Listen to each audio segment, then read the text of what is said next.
তাহলে আজকে আমাদের শুরু হবে পলিমার কেমিস্ট্রি।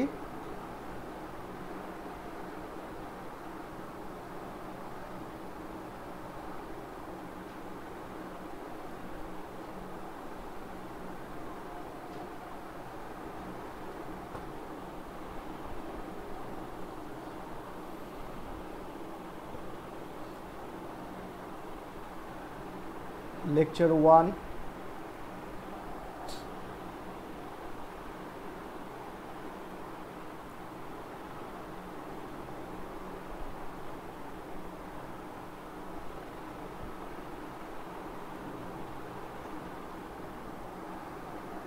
ওকে, দেখো আমরা প্রথমেই আজকে ইন্ট্রোডাকশান দেবো আর কি, যে পলিমার অ্যাকচুয়ালি কী, আর পলিমার আমরা কেনই বা আনলাম বা কেনই বা আমরা পড়বো অ্যাকচুয়ালি। তো সেই ইন্ট্রোডাক্টরি পার্টটা আমাকে আগে জানতে হবে, দেন আমরা ফার্দার এগোতে পারবো আর কি।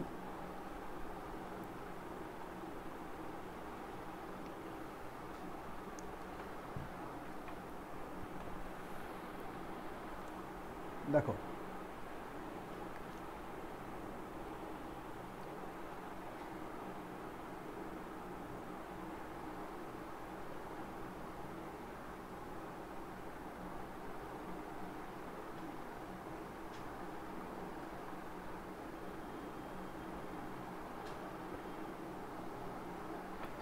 ইন্ট্রোডাকশন, হেডিং দাও ইন্ট্রোডাকশন।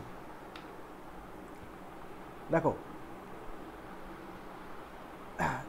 প্রথম কথা হচ্ছে যে আমরা আমাদের সমাজে যে আমাদের মানুষের যে বিবর্তন হয়েছে পরপর, তো বিবর্তন হয়েছে একদিনে নয়, দেখবে কোটি কোটি বছর ধরে মানুষের বিবর্তন হয়েছে, আস্তে আস্তে উন্নত হয়েছে আর কি। তো এই যে বিবর্তন কাল বা বিভিন্ন সময় এক একটা কাল পেরিয়ে এসছে মানুষ, হ্যাঁ, যে কালগুলোর এক একটা নাম আছে। যে মানুষ জানো, সবাই আমরা শুনেছি যে ধাতুর ব্যবহার, এই ধাতুর ব্যবহার যখন থেকে করা শুরু করলো আর কি, তারপর থেকে এই যে ধাতু ব্যবহার করা শুরু করলো তার উপর বেস করে বিভিন্ন কাল, হ্যাঁ, বা এজ এলো আর কি। তো প্রথম মানুষ যখন একদম পূর্বের দিকে, যখন বিবর্তনের একদম প্রথম দিকে, তখন মানুষ দেখবে পাথরের ব্যবহার করতো, পাথর, হ্যাঁ। তো পাথরের দেখবে অস্ত্র শস্ত্র ব্যবহার করতো, পাথর দিয়ে সব কিছু ঘর বানাতো, হ্যাঁ, পাথর দিয়েই সব কিছু করতো। তো সেই যে সময়কালটা একদম প্রথম দিকে, আদিকালে, বিবর্তনের একদম প্রথম দিকে, সেই যে কালটা, সেই কালটাকে বলা হয় স্টোন এজ, হ্যাঁ। তো সেই প্রথম যে কাল সেটাকে বলা হয়, বা এজ, তাকে বলা হয় স্টোন এজ। তারপরে মানুষ আস্তে আস্তে উন্নত হলো, উন্নত হতে হতে হতে হতে ধাতুর ব্যবহার শুরু করলো। সেখানে তারপরে এলো হচ্ছে ব্রঞ্জ এজ, ব্রঞ্জের ব্যবহার। তো সেখানে ব্রঞ্জ এজ এলো। তো সেখানে লক্ষ লক্ষ বছর ধরে আমাদের ব্রঞ্জ ব্যবহার করেছে মানুষ আরও উন্নত হয়েছে, মানুষ আরও বিবর্তন হয়েছে। হওয়ার পরে ব্রঞ্জের পরে মানুষ শিখলো হচ্ছে লোহার ব্যবহার। এগুলো তোমরা ইতিহাসে পড়েছো যে মানুষ তারপর লোহার ব্যবহার করা শুরু করলো।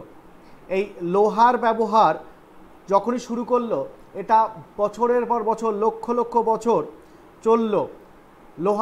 লোহার যে ব্যবহার, মানে আয়রন এজ, এই আয়রন এজ যখন চলছে, তখন তার মধ্যে চলে এলো স্টিল এজ, অ্যালুমিনিয়াম এজ। মানুষ স্টিলের ব্যবহার এবং অ্যালুমিনিয়ামের ব্যবহার শুরু করলো, যেটা এখনও পর্যন্ত আমরা ব্যবহার করে থাকছি। যে দেখবে যে কোনো কিছু অস্ত্র শস্ত্র, হ্যাঁ, ফার্নিচার বলো বা বাড়ির অনেক কিছু জিনিসপত্র, যেগুলো দেখবে আমরা ব্যবহার করে থাকি স্টিল, অ্যালুমিনিয়াম, আয়রন, এইগুলো দিয়ে। তো আমরা এখনও পর্যন্ত যে স্টিল এজ বা আয়রন এজটাকে পেরোতে পারিনি। তারপরে রিসেন্টলি, খুব বেশি দিন নয়, মানে বিগত 50 বছরও হয়নি, আমরা একটা নতুন এজে প্রবেশ করেছি, একটা নতুন কাল যেটাতে আমরা প্রবেশ করেছি, that is called polymer age বা পলিমার মেটেরিয়াল এজ। তুমি খেয়াল করবে যে তোমাদের বাড়িতে দেখবে, আমাদের বাড়িতে আমরা এখন আর অতটা কাঠের জিনিসপত্র ব্যবহার করতে চাই না। হ্যাঁ, তার ধরনের কাঠের চেয়ারের বদলে চলে আসছে কাঠের চেয়ার, প্লাস্টিকের চেয়ার, প্লাস্টিকের টেবিল। হ্যাঁ, তারপরে দেখা যাচ্ছে বিভিন্ন যে পাত্রগুলো আগে স্টিলের ব্যবহার করতাম, সেগুলো এখন দেখবে প্লাস্টিকের, স্টিল। হ্যাঁ, আগে দেখবে টব, মাটির টব, এখন হয়ে গেল প্লাস্টিকের টব। হ্যাঁ, তারপরে রাবার, এই যে বিভিন্ন দেখবে রাবার, প্লাস্টিক, পলিথিন, এই জিনিসগুলো আমরা ব্যবহার করছি দেখবে। ঠিক আছে, তো এখন আমরা যে কালের মধ্যে প্রবেশ করেছি সেটাকে বলা হয় পলিমার মেটেরিয়াল এজ, মানে ভীষণই ভার্সাটাইল। এবং এই পলিমার মেটেরিয়াল এজ যেটা আমরা এখন প্রবেশ করেছি, তোমরা খেয়াল করবে যে তোমার আশেপাশে যত মেটেরিয়ালস তোমরা দেখছো, যে প্রত্যেকটা মেটেরিয়ালস দেখবে বেশিরভাগই আমরা অলরেডি প্লাস্টিক, রাবার, ব্যাকেলাইট, এই ধরনের জিনিসপত্রের ব্যবহার শুরু করেছি। তো এগুলো ভীষণভাবে ব্যবহার হচ্ছে কেন? কারণ এইগুলো যে ব্যবহারিক যে ক্ষমতা বা এইগুলোর যা কি বলবে ইম্পর্টেন্স, যেগুলো অন্যান্য উড বা আয়রন, এই ধরনের যে মেটেরিয়ালসগুলো আমরা পেরিয়ে এসেছি, সেইগুলো থেকে অনেক বেশি চিপ এবং অনেক বেশি ইউজফুল। তো যার ফলে আমরা এই পলিমার মেটেরিয়ালসের ব্যবহারটা খুব বেশি উপযোগী করে তুলেছি আমাদের জীবনে। হ্যাঁ, তো এই যে পলিমার মেটেরিয়ালসটাকে ব্যবহার করছি, তার মানে পলিমার একটা বিশাল একটা সাবজেক্ট, যে সাবজেক্টটা নাওএডেজ একটা ভীষণ ইম্পর্টেন্ট টপিক। তুমি বুঝতেই পারছো যে ইম্পর্টেন্ট সাবজেক্টে পরিণত হয়েছে, যেটা ছাড়া আমরা এখন চলতেই পারবো না আগামী দিনে। ঠিক আছে, তো ওই জন্য আমরা এই সাবজেক্টটাকে ভীষণ গুরুত্বপূর্ণভাবে নিচ্ছি এবং এই সাবজেক্টটা আমাদের সেই গুরুত্ব সহকারে পড়তে হবে। তো আমরা একটু ইন্ট্রোডাকশন পার্টে এই যেটা বললাম সেটা একটু ছোট করে পয়েন্ট আউট করি, যে human civilisation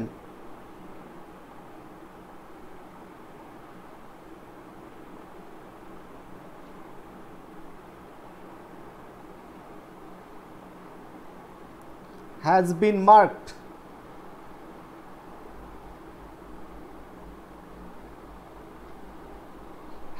marked by several ages,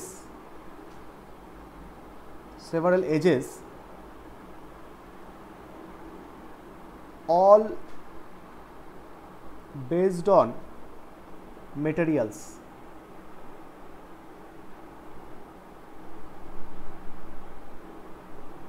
All based on materials. কি মেটেরিয়ালস আমরা যদি পয়েন্ট আউট করি তাহলে আমরা পাই stone age,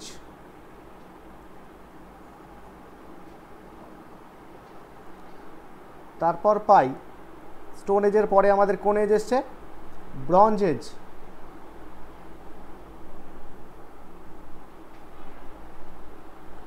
third one iron age.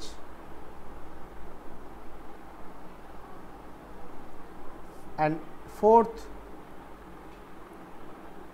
যেটা আমরা এখন সবেমাত্র প্রবেশ করেছি, সেটা হচ্ছে পলিমার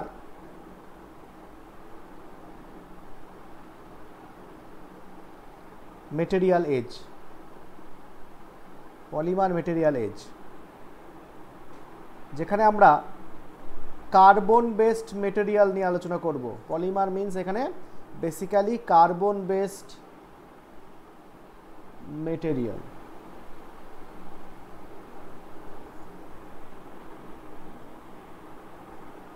ওকে, তো এইটা হচ্ছে আমাদের বিবর্তন হয়েছে এইভাবে আর কি।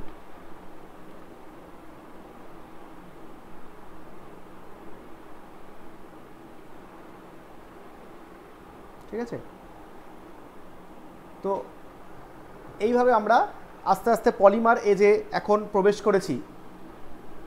নেক্সট স্বাভাবিকভাবে আমাদের একটা কোশ্চেন চলে আসে, সেটা হচ্ছে যে তাহলে আমরা এই যে পলিমার এজে প্রবেশ করলাম,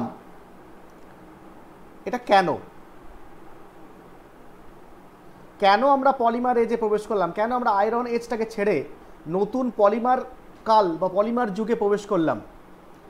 তাহলে নিশ্চয়ই কিছু কারণ আছে কেন আমরা পলিমারটাকে এত গুরুত্ব দিচ্ছি। তো সেইটা আমাকে আগে জানতে হবে যে আমরা কেন পলিমার নিয়ে পলিমারিক প্রোডাক্ট ব্যবহার করব বা কেন পলিমারটাকে পড়ব। তো স্বাভাবিকভাবে আমাদের যে কোশ্চেনটা এক্ষুনি চলে আসছে সেটা হচ্ছে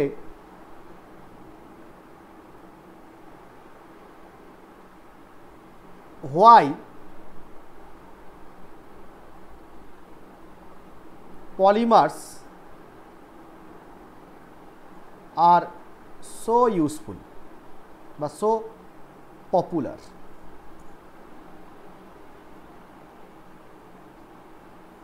why polymers are so popular। ওকে, আচ্ছা, কেন পলিমার এত পপুলার হয়ে গেল? দেখো পলিমার কেন এত পপুলার হলো। প্রথমত হচ্ছে পলিমারিক মেটেরিয়াল আমরা যেগুলো আমাদের চারপাশে ব্যবহার করে থাকি, তুমি দেখে থাকবে আমার পিছনে দেখতে পাচ্ছ একটা র্যাক দেখতে পাচ্ছ, এই র্যাকটা কিন্তু পলিমারিক, মানে এখানে প্লাস্টিক আছে, স্টিল আছে। তো এটা কেন আমি ব্যবহার করছি? তার মানে এটাতে আমি দেখলাম এটা অনেক চিপ এবং এটা অনেক কাজের, যেটা অন্যান্য স্টিল মেটেরিয়ালের থেকে অনেক ভালো, এবং দেখা যায় যে এটা অনেক শক্তপোক্ত। তো এই যে ব্যাপারগুলো যে আমরা কেন পলিমারিক মেটেরিয়াল ব্যবহার করছি বা পলিমারিক মেটেরিয়াল এত পপুলার কেন, সেটা যদি আমি জিজ্ঞাসা করি তোমাকে, তাহলে তুমি কি বলবে আর কি? বলতে পারবে কেউ যে পলিমারিক, তুমি যে দেখো তুমি তোমার চারিপাশে যে পলিমারিক প্রোডাক্টগুলো দেখো, প্লাস্টিক, রাবার, এগুলো সবই হচ্ছে পলিমারিক মেটেরিয়াল। তো এই যে পলিমারিক মেটেরিয়ালগুলো কেন এত পপুলার যদি তোমাকে জিজ্ঞেস করা হয়, তাহলে তুমি কি বলবে? Long lasting, flexible, hard. হ্যাঁ বলো, আরেকবার বলো। Long lasting, flexible, hard. Long lasting, flexible, hard, very good. দেখো আরেকটা যেটা মেন পয়েন্ট সেটা তুমি ছেড়ে গেলে, সেটা হচ্ছে চিপ কস্ট। কস্ট হচ্ছে কম, তাই না? তো আমরা একটা করে যদি ব্যাপারটাকে ভাবি যে কেন আমরা পলিমারটা পরব, তাহলে প্রথমেই যে পয়েন্টটা আমরা পাই সেটা হচ্ছে, এক নম্বর হচ্ছে high strength.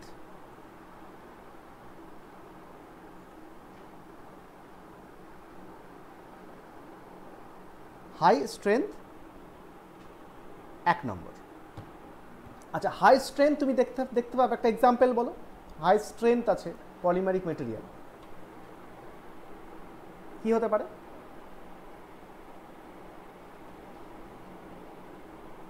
Sir rubber. Rubber আবার অনেক ধরনের হয়। রাবার তো হ্যাঁ, রাবার মানে হাই ডেন্সিটি রাবার হতে হবে।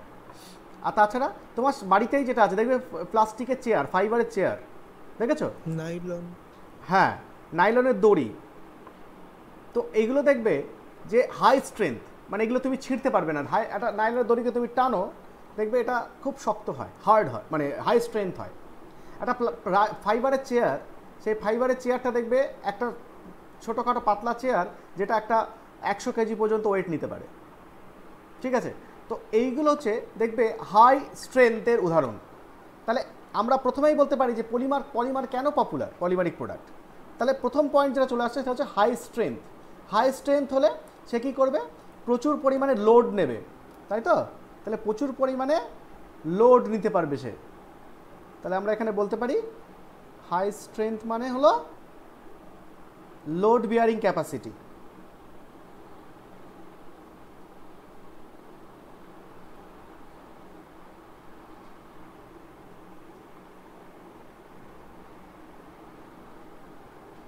ওকে, আচ্ছা, সেকেন্ড, কেন আমরা পপুলার পলিমারকে বলবো? আর কি হতে পারে? বলছে রেজিলেন্সি। রেজিলেন্সি এই কথাটা তোমরা প্রথম শুনছো।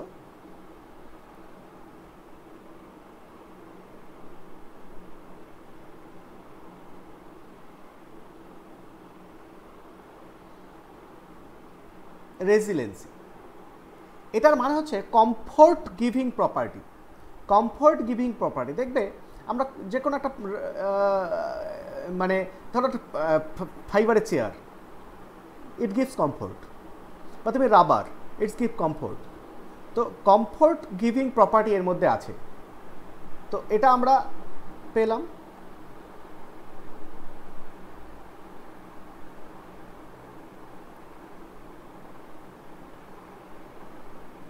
এটাকে বলা হয় রেজিলেন্সি। আচ্ছা, তাহলে হাই স্ট্রেংথ হচ্ছে আবার কমফোর্টও দিচ্ছে, ঠিক আছে, এটা হলো। আচ্ছা, থার্ড ওয়ান, স্যার এই কমফোর্ট গিভিংটা কি বললেন? Property, comfort giving property. আচ্ছা, তারপর দেখো নেক্সট হচ্ছে transparency.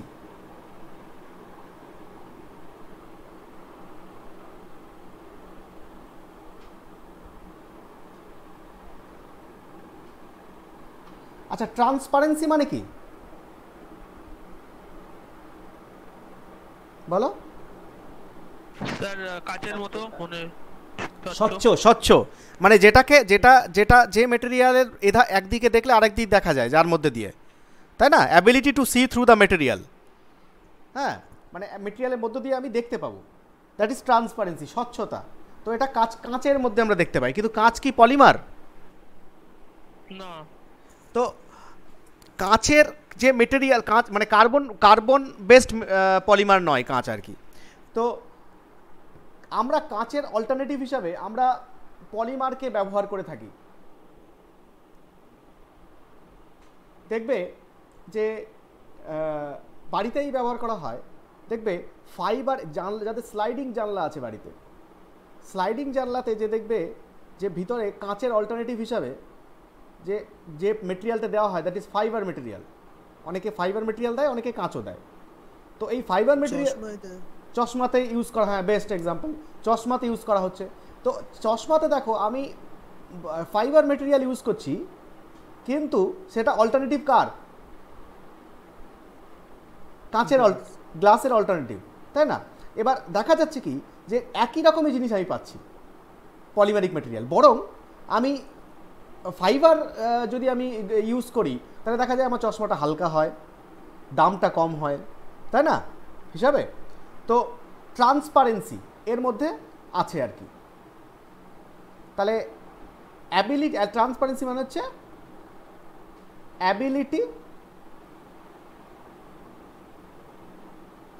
Ability to C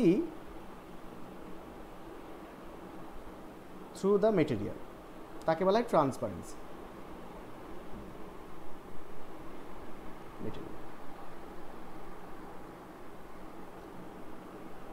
and last one is very important, সেটা হচ্ছে পলিমার মেটেরিয়ালের দাম যে কোনো জিনিসের সবচেয়ে কম অন্যান্য মেটেরিয়ালের তুলনায়। তাহলে লোয়ার কস্ট, এইটা ভীষণ ইম্পর্টেন্ট, কারণ তুমি দৈনন্দিন জীবনে যে জিনিসটা কিনবে বা ব্যবহার করবে সেটা যদি দাম খুব বেশি হয়ে যায় তাহলে তোমার ক্ষেত্রে সেটা চালানো খুব মুশকিল। তুমি সেটাকেই গ্রহণ করবে যার দামটা কম কিন্তু কার্যকরী ক্ষমতাটা বেশি। তো এই যে দেখো চারটে পয়েন্ট আমরা ব্যবহার লিখলাম যে কেন পলিমারগুলো এত পপুলার, সেখানে আমরা পেলাম high strength, resiliency, transparency and lower cost. দেখো এই চারটে প্রপার্টি পলিমারের মধ্যে একসঙ্গে পাওয়া যাচ্ছে। বলো তো এইরকম চারটে প্রপার্টি একসঙ্গে কোনো একটা মেটেরিয়ালের মধ্যে পাওয়া যেতে পারে অন্যান্য কোনো মেটেরিয়ালের মধ্যে? বলো দেখি। ধরো আমরা স্টোন এজ পেরিয়ে এসেছি, স্টোন এজের মধ্যে এই চারটে প্রপার্টি একসঙ্গে আছে? না, কমফোর্ট দেয় না। ইয়ে ট্রান্সপারেন্সি নেই। ওকে, সেটাও নেই। খুব রেয়ার, খুব রেয়ার। আর ধরো মেটাল, আয়রনের কস্ট বেশি, আর ট্রান্সপারেন্সি নেই, কমফোর্ট অ্যাবিলিটিও নেই, কিন্তু লোড বিয়ারিং ক্যাপাসিটি আছে, স্ট্রেংথ বেশি, পাথরেরও বেশি, স্টোনেরও বেশি, তোমার আয়রন এইগুলোরও বেশি, ব্রঞ্জেরও বেশি। তাহলে চারটে একসঙ্গে, ধরো উডকে তুমি কাঠের জিনিসপত্রকে ভাবছো, যদি কাঠের কোনো মেটেরিয়ালস দেখো, তাহলে তার মধ্যে কি এই চারটে প্রপার্টি আছে?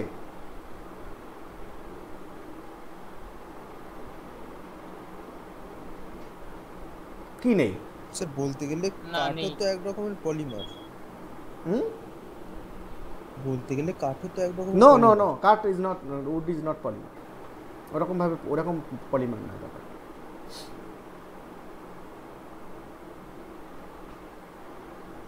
তাহলে দেখো ওর মধ্যে ট্রান্সপারেন্সি নেই, কস্ট ভীষণ হাই উডের মেটেরিয়াল। তুমি একটা উডের চেয়ার আর একটা polymer chair, which one is more costly? উডের। উড। তাহলে এই যে বাকি যে মেটেরিয়ালসগুলো বললাম, যে মেটেরিয়ালসগুলো আমরা এতদিন ধরে ব্যবহার করে এসেছি বা পূর্বে ব্যবহার হয়েছে, সেগুলো একসঙ্গে এই চারটে প্রপার্টি হোল্ড করছে না। তো কোনোটা দেখা যাচ্ছে স্ট্রেংথ কম, কোনোটা দেখা যাচ্ছে ট্রান্সপারেন্সি নেই, হ্যাঁ, কোনোটা দেখা যাচ্ছে কস্ট হেভি হাই। ধরো গ্লাস দিয়ে যদি গ্লাসের ব্যবহারের ক্ষেত্রে গ্লাসটা কি আছে? ট্রান্সপারেন্সি আছে, হ্যাঁ, কস্ট হাই, হ্যাঁ, তারপর হচ্ছে তোমার স্ট্রেংথ টোটালি নেই, ঠিক আছে? তো এই যে ব্যাপারগুলো আছে, তার মানে একসঙ্গে এই যে আদার দ্যান পলিমার মেটেরিয়ালস, এইগুলোর মধ্যে দেখো এই চারটে জিনিস একসঙ্গে নেই, কিন্তু এটার মধ্যে আছে। তাহলে আমরা এখন নাওয়াডেজ পলিমারকে ভীষণভাবে গ্রহণ করতে পারি, তাই জন্য polymer is very much useful বা পপুলার। ওকে,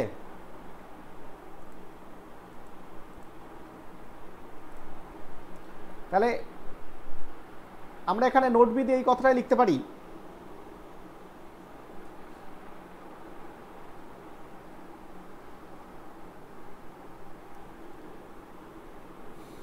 লেখো none of the non-polymeric materials none of the non-polymeric materials none of the non-polymeric materials like metals,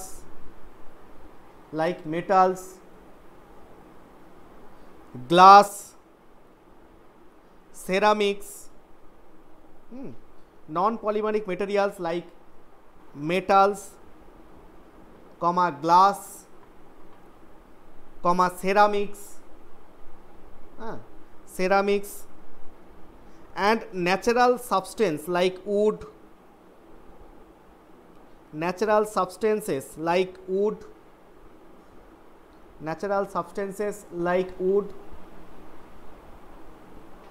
natural substances like wood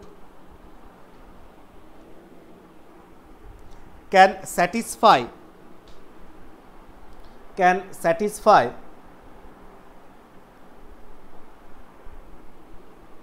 all these characteristics, all these THESE, all these characteristics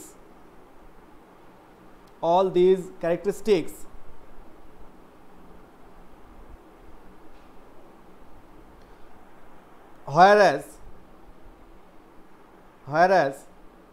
polymers have all these properties. Natural substances like wood, তারপরে কি বললেন?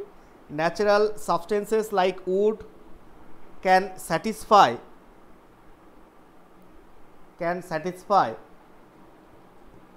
all these characteristics, THESE, these characteristics, whereas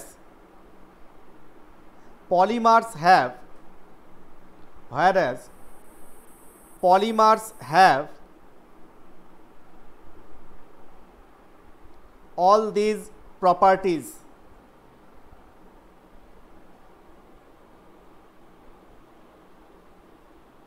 ঠিক আছে, লিখতে পেরেছো? হ্যাঁ। আচ্ছা, এটা এই যে চারটে পয়েন্ট আমরা লিখলাম, সেই চারটে পয়েন্ট হচ্ছে সবচেয়ে ইম্পর্টেন্ট পয়েন্ট, যেটার উপর বেস করেই আমি বলতে পারি যে পলিমার ইজ সো পপুলার নাওএডেজ। এবার এছাড়াও কিছু বেনিফিশিয়াল আরও প্রপার্টিজ আছে যেগুলো পলিমারকে আরও বেশি পপুলার করে তুলেছে, সেগুলো নিয়ে একটু ডিসকাস করে নিই। হেডিং দিতে হবে আদার beneficial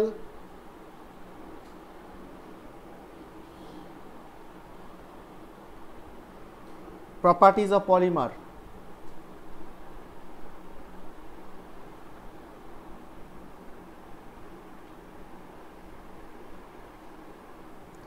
Other beneficial properties of polymer.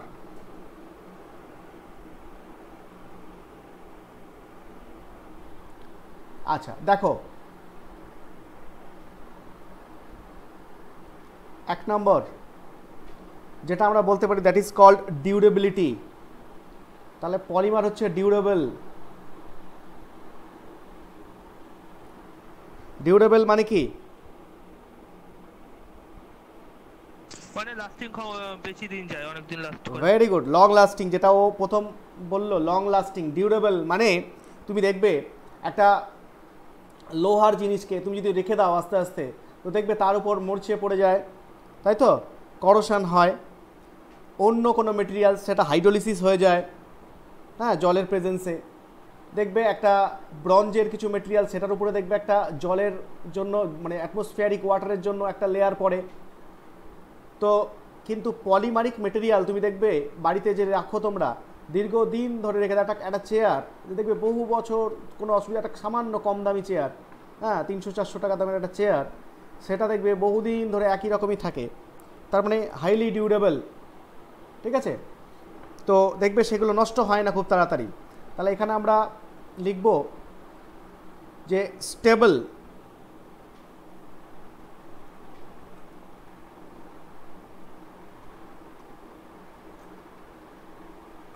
stable against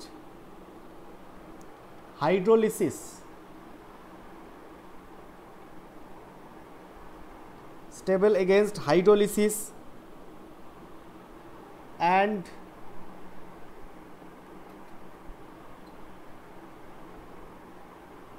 electrochemical corrosion, electrochemical corrosion যেটা অন্যান্য মেটেরিয়ালের ক্ষেত্রে হতে পারে। 2 নম্বর পয়েন্ট, হালকা।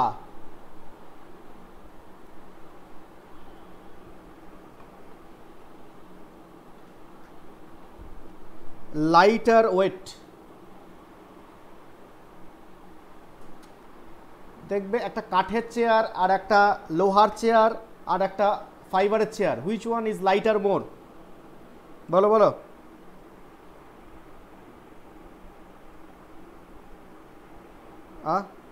Which one is? Fibre. Fibre. কেন ফাইবারের লাইটার ওয়েট? কারণ এর স্ট্রেংথ আর ওয়েট রেশিও এটা খুব বেশি। এটা কি করে বুঝবো আমি?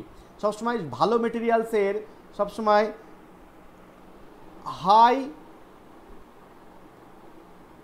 সবসময় যত ভালো মানে অ্যাকসেপ্টেবল মেটেরিয়াল হবে, সেটা সবসময় আমাকে দেখতে হবে স্ট্রেংথ বাই ওয়েট রেশিওটা কেমন। Strength by weight is very high polymeric মেটেরিয়ালের।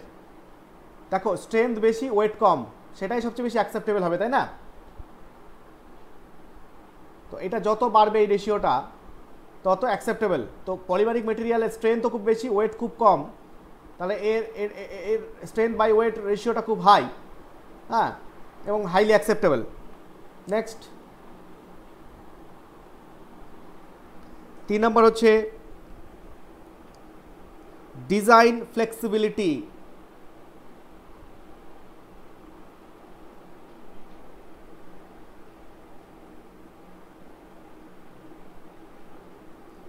Design flexibility এখানে কি বলছে?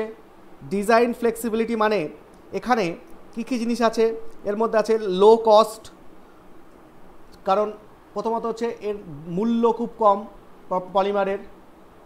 আচ্ছা, সেকেন্ড ওয়ান হচ্ছে পলিমারিক মেটেরিয়াল দিয়ে কোনো একটা জিনিস তৈরি করতে গেলে যে খরচ, ইন্ডাস্ট্রিয়াল কস্ট, সেই ইন্ডাস্ট্রিয়াল কস্টটা খুব কম, তাই জন্য আমরা একটা কম দামে কিনতে পারি। একটা চেয়ার, ফাইবারের চেয়ার বানাতে 10 মিনিট লাগে, কিন্তু একটা যদি কাঠের চেয়ার বানাতে হয় তাহলে 2 দিন 3 দিন লেগে যায়। তাহলে প্রসেসিং কস্ট খুব কম। হ্যাঁ, প্রসেসিং কস্ট খুব কম। আচ্ছা, তারপর হচ্ছে ডিজাইন, এর উপরে তুমি যে কোনো ছাঁচে ফেললে যেরকম ডিজাইন করা যাবে। তুমি ধরো একটা চেয়ার বানাচ্ছ, সেই চেয়ারটা যেহেতু একটা মোড়কে দেখবে, একটা তুমি যদি ইন্ডাস্ট্রিয়াল এগুলো দেখো ইউটিউবে, দেখবে একটা প্রথমে একটা ছাঁচ বানানো হয়, ছাঁচের মধ্যে ওই পলিমার মেটেরিয়াল গলিয়ে ফেলা হয়, তারপর সেটা পুরো রেডি হয়ে বেরোয় ঠান্ডা হয়ে। তো সেই ছাঁচে যেরকম ডিজাইন তুমি দেবে সেই ডিজাইনে তুমি মেটেরিয়াল তৈরি করতে পারবে। কিন্তু তুমি অন্যান্য মেটেরিয়াল, কাঠ বা স্টিল বা অন্য কিছু মেটেরিয়াল যদি করতে চাও, সেটা অনেক বেশি টাফ হয়ে যাবে, ঠিক আছে, সেখানে ডিজাইন তৈরি করা। তো পলিমারিক মেটেরিয়ালের ক্ষেত্রে ডিজাইন ফ্লেক্সিবিলিটিটা ভীষণ ভালো। মানে তুমি 5 মিনিটের মধ্যে একটা ছাঁচ তৈরি করলে, যেটা দিয়ে মানে প্রচুর হাজার লাখ ওই ছাঁচে তুমি মেটেরিয়াল তৈরি করে নিতে পারবে। কিন্তু কাঠে বা অন্যান্য মেটেরিয়ালে যদি তুমি করতে চাও, তাহলে ইন্ডিভিজুয়াল প্রত্যেকটার জন্য ট্রিটমেন্ট করতে হবে এবং আলাদাভাবে ডিজাইন তুলতে হবে। তো ডিজাইন ফ্লেক্সিবিলিটি তুমি যেরকম চাও সেরকম করতে পারবে। তো এইখানে ডিজাইন ফ্লেক্সিবিলিটির মধ্যে আমরা লিখব, প্রথমত হচ্ছে low cost,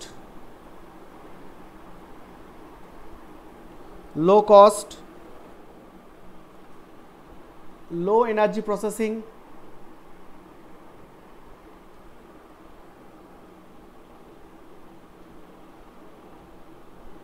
low energy processing with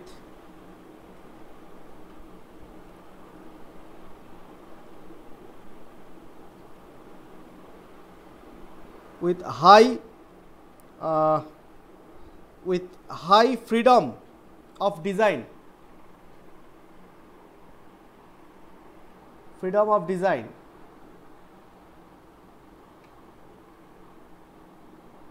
high freedom of design and styling.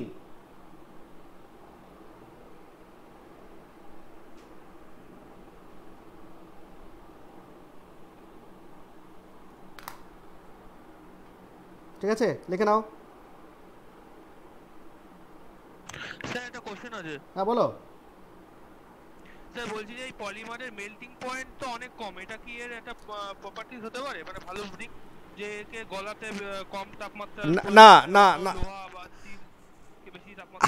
হ্যাঁ সেটা হতে পারে, কিন্তু এই পলিমারিক মেটেরিয়ালের মেল্টিং পয়েন্ট যে কম, এটা পুরোপুরি ঠিক না। কারণ পলিমারিক মেটেরিয়াল বিভিন্ন ধরনের হয়। দেখবে খুব লো মেল্টিং পয়েন্টওয়ালা পলিমারিক মেটেরিয়াল হয়, আবার খুব হাই মেল্টিং পয়েন্টওয়ালা মেটেরিয়াল হয়। তো সেটা ডিপেন্ড করবে। ধরো মনে করো সিম্পলি তুমি একটা সেই সবজি বা মুদির দোকানে যে প্লাস্টিকগুলো দেয়, যার মধ্যে তোমার মালপত্র দেওয়া হয়, সেটাকে বলা হয় লো ডেনসিটি পলিমার। তার মেল্টিং পয়েন্ট কেমন? খুব সামান্য, একটু হিট দিলেই গলে যায়। কিন্তু দেখো একটা ধরো তুমি ব্যাকেলাইট, প্রেশার কুকারের যে হাতল, দেখবে সেই প্রেশার কুকারের হাতলের মেল্টিং পয়েন্ট ভীষণ হাই, ব্যাকেলাইট বলে যেটাকে, খুব হাই। তো দেখবে সেটা পুড়তে চায় না। বা দেখবে একটা যদি লরির টায়ারকে তুমি গলাতে পারবে না অত সহজে, ঠিক আছে, সেখানে খুব বেশি আগুন দিতে হবে, তারপর সেটা গলবে। তো মেল্টিং পয়েন্ট যে খুব কম সেটা আমি বলতে পারি না, কারণ মেটেরিয়াল টু মেটেরিয়াল মানে চেঞ্জ হয় মেল্টিং পয়েন্টের। ওকে, বুঝতে পেরেছো? হ্যাঁ স্যার, বুঝতে পেরেছি। হ্যাঁ, তো এমনি ওভারঅল ইন জেনারেল যদি বলতে চাও, তাহলে মেটালের থেকে অবভিয়াসলি মেল্টিং পয়েন্ট কম।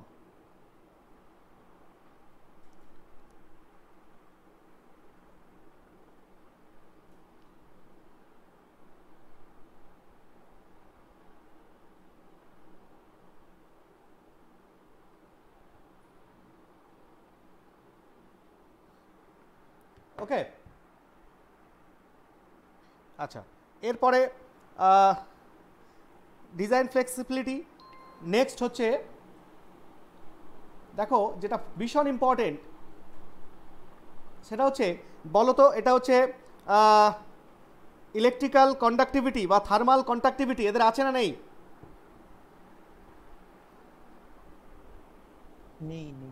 নেই। তার মানে এরা হচ্ছে thermal and electrical insulator.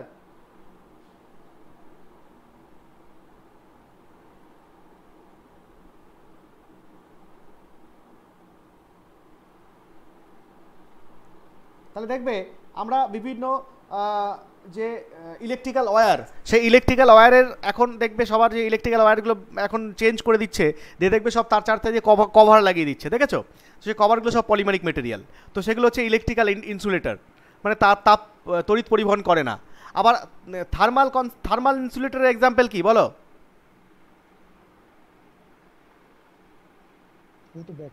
Bakelite মানে প্রেশার কুকারের যে হাতল, দেখবে যে মেটেরিয়াল বা ননস্টিক যে এগুলো হয়, মেটেরিয়ালগুলো যেগুলো হয় তার যে হাতলগুলো থাকবে সেগুলো দেখবে কালো রঙের ব্যাকেলাইট দেওয়া থাকে। সেই কেন ব্যাকেলাইটটা দেওয়া হয়? যাতে করে আমরা ওটা ধরতে পারি, মানে তাপের কুপরিবাহী। তো সেটাও একটা পলিমারিক মেটেরিয়াল। তো পলিমার হচ্ছে থার্মাল অ্যান্ড ইলেকট্রিক্যাল ইনসুলেটর, এটা ভীষণভাবে দরকার। কিন্তু কোন এই যে এর পরিবর্তে যদি আমরা মানে অন্যান্য মেটেরিয়ালস, যদি মেটালের কোনো মেটেরিয়ালস দিয়ে আমরা এটা করতে পারি না, ঠিক আছে? তো এই জায়গাটা একটা ইম্পর্টেন্টের পজিটিভ আছে আর কি। 5 নম্বর হচ্ছে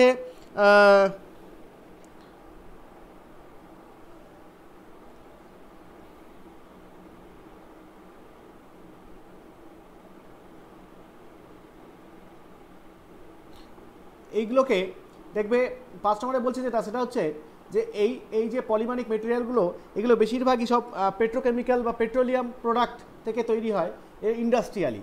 কিন্তু বাকি যে মেটেরিয়ালগুলো আছে সেই মেটেরিয়ালগুলোকে তোমাকে নেচারের উপর ডিপেন্ড করতে হয়, তাই না? নেচারের উপর ডিপেন্ড করতে হয় মানে, তোমরা তো কাঠের একটা কিছু ব্যবহার করবে, কাঠের ব্যবহার করতে গেলে তোমাকে ন্যাচারাল উড চাই। তুমি তো কাঠ তো আর তৈরি করতে পারবে না ল্যাবরেটরিতে বা ইন্ডাস্ট্রিতে।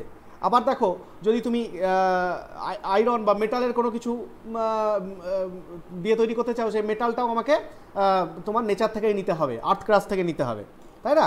কিন্তু দেখবে তুমি পলিমারিক মেটেরিয়াল, যেটা তুমি একদম ইন্ডাস্ট্রিয়াতে কোনো নেচারের বাইরেই জাস্ট পেট্রোলিয়াম প্রোডাক্ট থেকে তুমি মানে জাস্ট সিনথেসিস করেই তুমি তৈরি করতে পারবে ইন্ডাস্ট্রিতে। তো এটা একটা ভালো দিক যে তুমি যত ইচ্ছা মেটেরিয়াল তৈরি করতে পারবে, প্রকৃতির কোনো ক্ষতি হবে না, ঠিক আছে? তো এটা একটা ইম্পর্টেন্ট লাস্ট পয়েন্ট, সেটা হচ্ছে most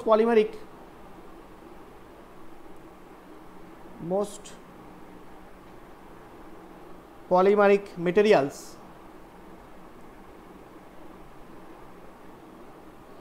are made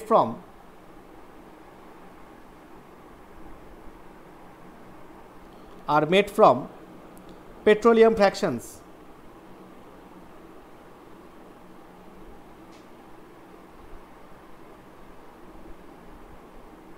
Petroleum fractions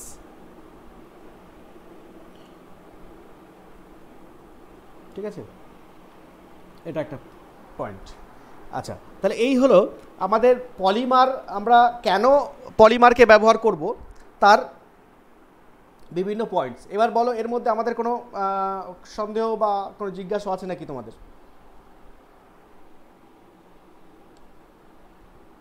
clear? ঠিক আছে sir, clear. Okay.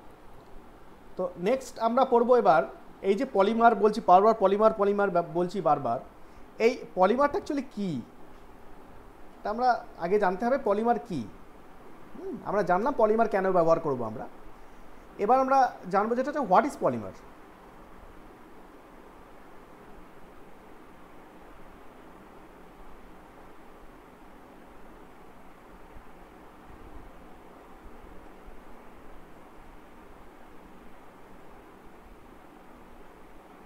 What is polymer? তো তোমাকে যদি জিজ্ঞেস করা হয় হোয়াট ইজ পলিমার, তাহলে পলিমার কি অ্যাকচুয়ালি, কি বলবে?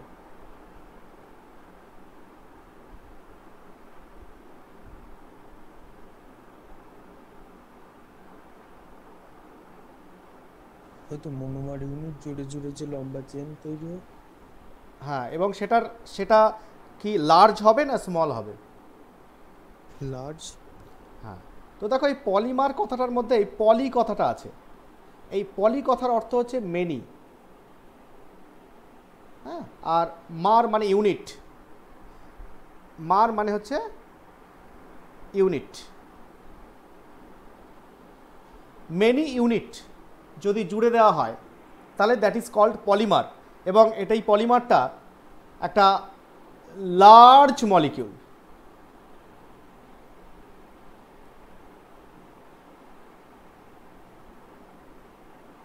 Large molecules. তাহলে পলিমার হচ্ছে অ্যাকচুয়ালি মনোমার ইউনিট বা ছোট ছোট মনোমার ইউনিট বারবার জুড়ে রিপিটেডলি একই জিনিস বারবার জুড়ে রিপিটেডলি একটা বড় লার্জ মলিকিউলস বা ম্যাক্রো মলিকিউলস তৈরি করছে। ম্যাক্রো মানে লার্জ, তাহলে লার্জ মলিকিউলস বা ম্যাক্রো মলিকিউলস তৈরি করছে, যেটাকে আমরা বলছি পলিমার। তাহলে বাই ডেফিনিশন আমরা বলতে পারি যে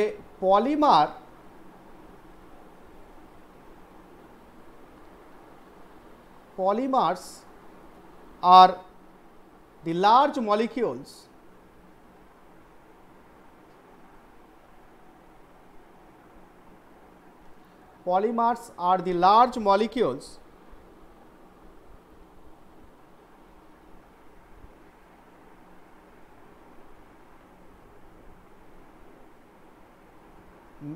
ব্র্যাকেটের মধ্যে ম্যাক্রোমলিকিউলস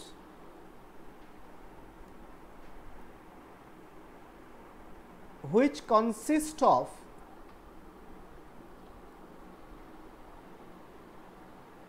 many repeating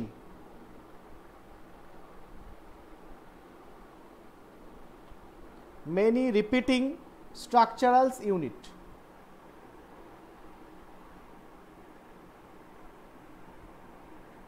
Many repeating structural units. Okay.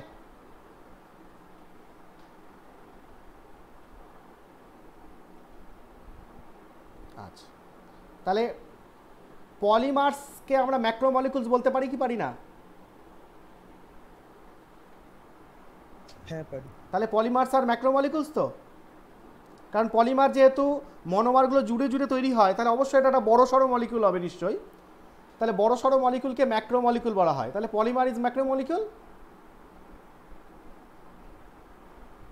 আচ্ছা, বলছে রিপিটিং স্ট্রাকচারাল ইউনিট, একটা স্ট্রাকচারাল ইউনিটকে বারবার জুড়লে তবে লার্জ মলিকিউলস দ্যাট ইজ ম্যাক্রোমলিকুলস তৈরি হয়, সেটাকে বলা হচ্ছে পলিমার্স। ওকে, তো সেটাকে আমরা একটা সিম্পল ছবি দিয়ে যদি রিপ্রেজেন্ট করি,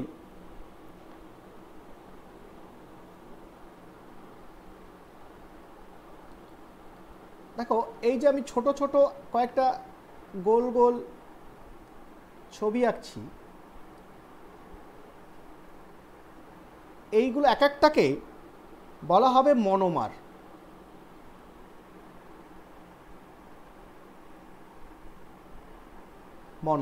তাহলে এগুলো সব মনোমার। কটা মনোমার দেখালাম আমি এখন? 1 2 3 4 5 6 7 আর 8। হ্যাঁ, তো এই 8টা আমি মনোমার এখানে দেখালাম, এগুলোকে সব বলা হচ্ছে মনোমার। এই মনোমারটা ধরো রিয়েল এক্সাম্পল আমি বলতে পারি, ধরো মনে করো monomer ethylene, CH2 double bond CH2। Sir ছবি দেখা যাচ্ছে না। একদমই দেখা যাচ্ছে না? দেখা যাচ্ছে হ্যাঁ স্যার। স্যার দেখা যাচ্ছে, ওর মনে হয় নেটওয়ার্ক প্রবলেম। তাহলে তুমি একটু বাইরের দিকে বা ফাঁকা জায়গায় বসো। তোমরা পরিষ্কার দেখতে পাচ্ছ বাকিরা? হ্যাঁ স্যার। ওকে, দেখো CH2 এইটা হচ্ছে একটা এক্সাম্পল আমি দিলাম। ধরো মনে করো এই CH2 প্রত্যেকটা গোলগুলো হচ্ছে CH2। তাহলে এইগুলো হচ্ছে একটা মনোমার ইউনিট, মনোমার। এবার কি হবে বলছে, এরা রিপিটেডলি জুড়ে যাবে, জুড়ে গিয়ে কিরমভাবে জুড়বে, এই গোলগুলো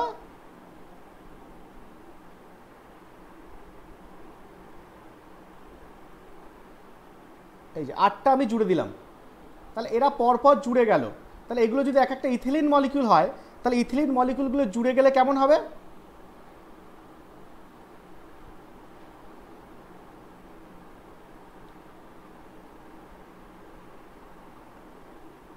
এরকমভাবে পরপর জুড়বে।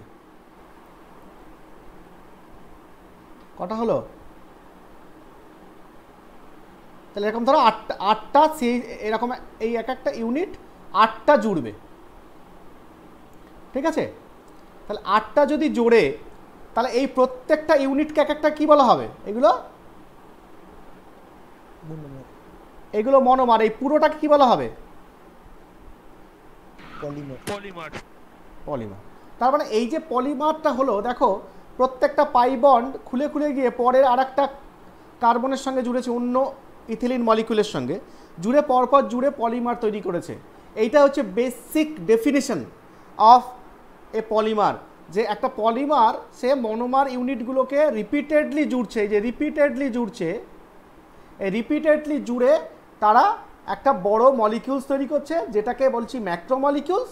এবং এই ম্যাক্রোমলিকিউলস সেক্ষেত্রে যেহেতু রিপিটেডলি স্ট্রাকচার ইউনিটসগুলো জুড়ছে, তাই এটা হচ্ছে পলিমার। ওকে, এবার তাহলে পলিমারগুলো হচ্ছে লার্জ, আর মনোমার কি হবে? স্মল। তো আমরা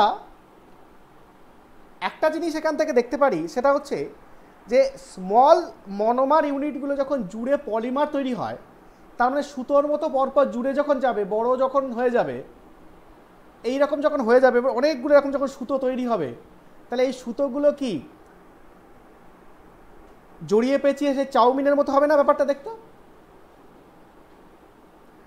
তো আমরা যদি বেসিক্যালি পার্থক্যটা দেখি যে একটা মনোমার আর পলিমারের মধ্যে পার্থক্য কি, তো মনোমার হচ্ছে শর্ট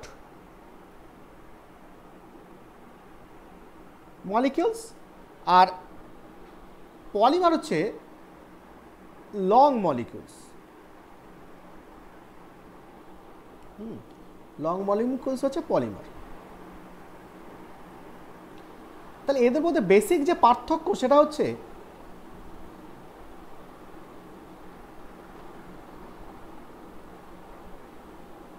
এক নম্বর হচ্ছে, দেখো আমরা যদি ছবি আঁকি, একটু ছবিটা আঁকি যে কেমন হয়। ধরো শর্ট মলিকিউল যদি হয়, ছোট ছোট মলিকিউল যদি হয়, তাহলে এরকম ছোট ছোট মলিকিউল,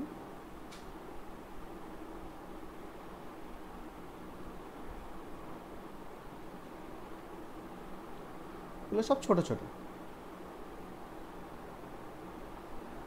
ঠিক আছে। আর যখনই তুমি লার্জ ওইগুলো জুড়ে, ছোট ছোট মলিকিউলগুলো জুড়ে যাবে, তখন একটা এরকম বড় বড় মলিকিউল তৈরি হবে না? এরকম তৈরি হবে না?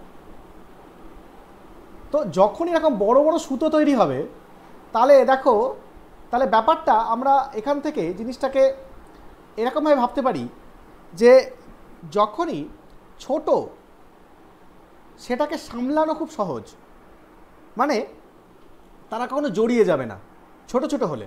ধরো মনে করো এক বাটি চাল, হ্যাঁ, এক বাটি চালকে তুমি একটা একটা করে আলাদা করতেই পারো, কিন্তু ধরো এক বাটি চাউমিনকে যদি তুমি কি আলাদা করতে বলা হয় প্রত্যেকটা সুতোকে, তাহলে ইট ইজ ভেরি টাফ। তো একটার সঙ্গে আরেকটা জড়িয়ে পেঁচিয়ে থাকবে এমনভাবে, তো সেটাকে আলাদা করা খুব কঠিন কাজ। তো এই যে জড়িয়ে যাওয়াটা, এই জড়িয়ে যাওয়ার কথাটাকে বলা হয় এনট্যাঙ্গেল। এনট্যাঙ্গেল মানে জড়িয়ে পেঁচিয়ে যাওয়া।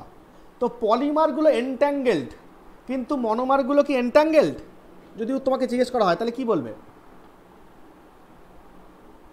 না না, এনট্যাঙ্গেল না। তাহলে মনোমার্স আর নট এনট্যাঙ্গেলড। কেন? কারণ তারা সাইজে ছোট। তার মানে এখানে আমরা প্রথম পয়েন্টে লিখব টু শর্ট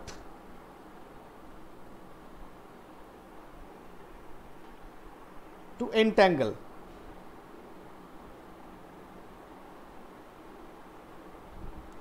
এতটাই ছোট যে এরা এনট্যাঙ্গেল হয় না।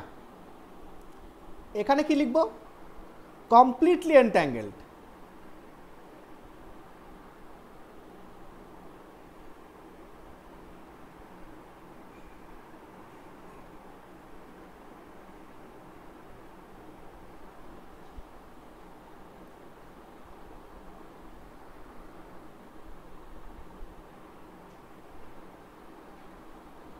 completely entangled.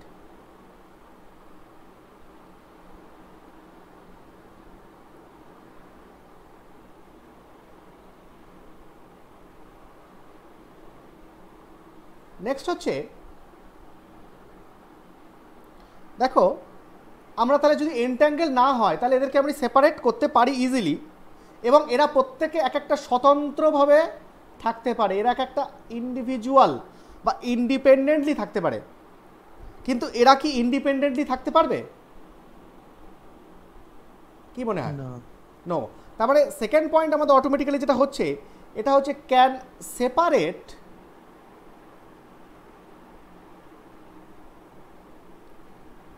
can separate easily and behave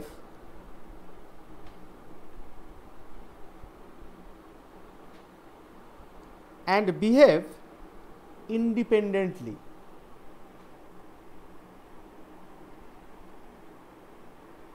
Behave independently. এখানে যেটা লিখবো সেটা হচ্ছে molecules cannot easily move independently.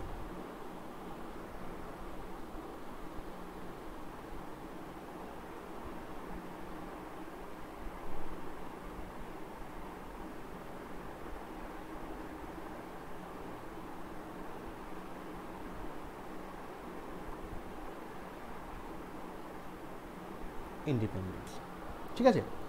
আর আমরা বলতে পারি যে এখানে এটাকে মনোমারকে আমি একদম ইন রিয়েল পিকচার আমরা বলতে পারি এক বাটি চাল।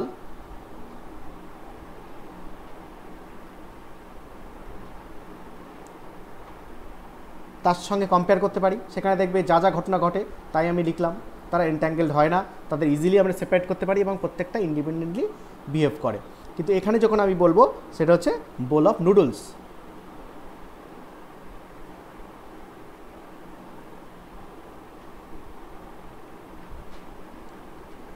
তো দেখো যে বোল অফ নুডলস, সেখানে তুমি এইরকম ব্যবহার পাবে যে তারা এনট্যাঙ্গেলড এবং তাদেরকে ইজিলি আমি সেপারেট বা মুভ করতে পারি না। ওকে,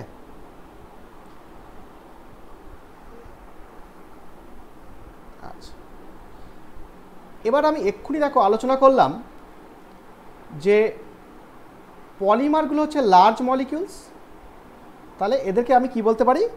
ম্যাক্রো মলিকিউলস। তো আমরা এই কনটেক্সটে একটু আলোচনা করব যে পলিমার আর ম্যাক্রো মলিকিউলস ব্যাপারটার মধ্যে কি সামঞ্জস্যতা আছে। পলিমারগুলোকে আমি কি ম্যাক্রো মলিকিউল বলতে পারি কি পারি না?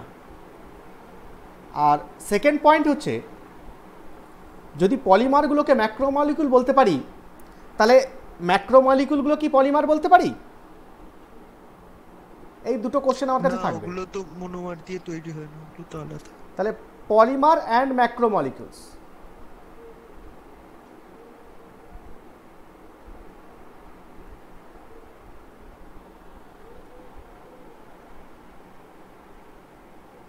Polymers and ম্যাক্রোমলিকুলস।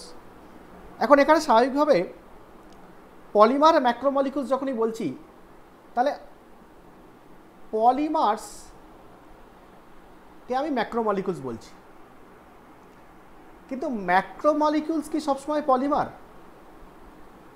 সেটা আমাকে আগে জানতে হবে। মানে এরা কি সাইক্লিক ওয়েতে সবসময় অল দি পলিমার্স আর macromolecules, but all the macromolecules আর পলিমার, এই কথাটা কি ঠিক না ভুল? যদি তোমাকে জিজ্ঞেস করা হয় তাহলে তুমি কি বলবে?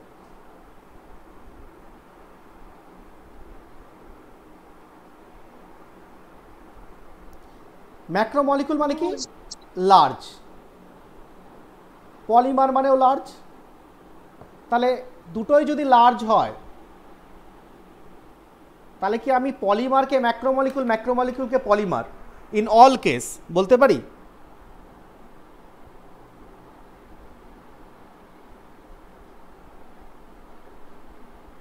কি মনে হয়?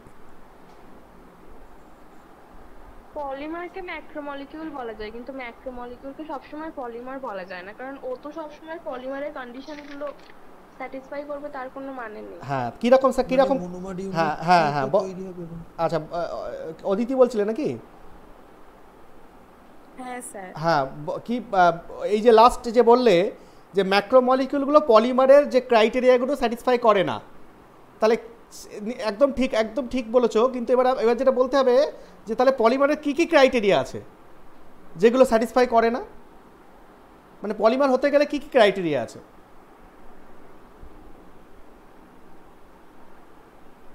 পলিমারের প্রপার্টিজ গুলোই তো বললে হয়ে যাবে। Flexibility, lighter weight. মানে যদি একটা মেটালের ম্যাক্রোমলিকিউল হয় সেটা তো কখনোই পলিমার হবে না। হ্যাঁ, আচ্ছা, পলিমার মানেটা কি? পলিমার অ্যাকচুয়ালি তার ডেফিনেশনটা কি? Long chain. লং চেন হলেই হয়ে যাবে? Repeating structural unit. Exactly, repeating structural unit. তারপরে পলিমারগুলো actually repeating structural unit. Repeating structural unit, এটা ভীষণ ইম্পর্টেন্ট। আমি এই যে আন্ডারলাইন করলাম রিপিটিং স্ট্রাকচারাল ইউনিট, এইটা ভীষণ হতে হবে।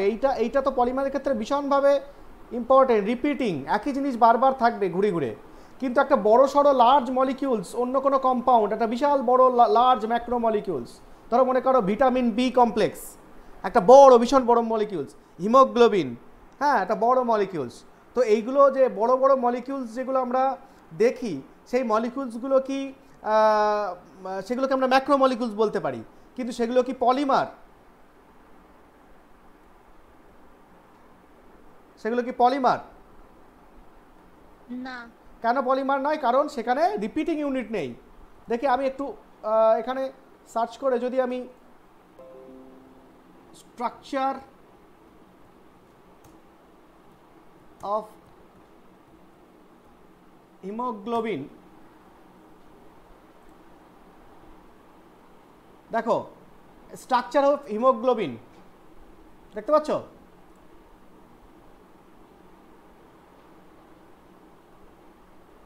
দেখো হিমোগ্লোবিনের স্ট্রাকচারটা দেখো, একটা লার্জ, তো লার্জ মলিকিউলস দেখতে পাচ্ছ?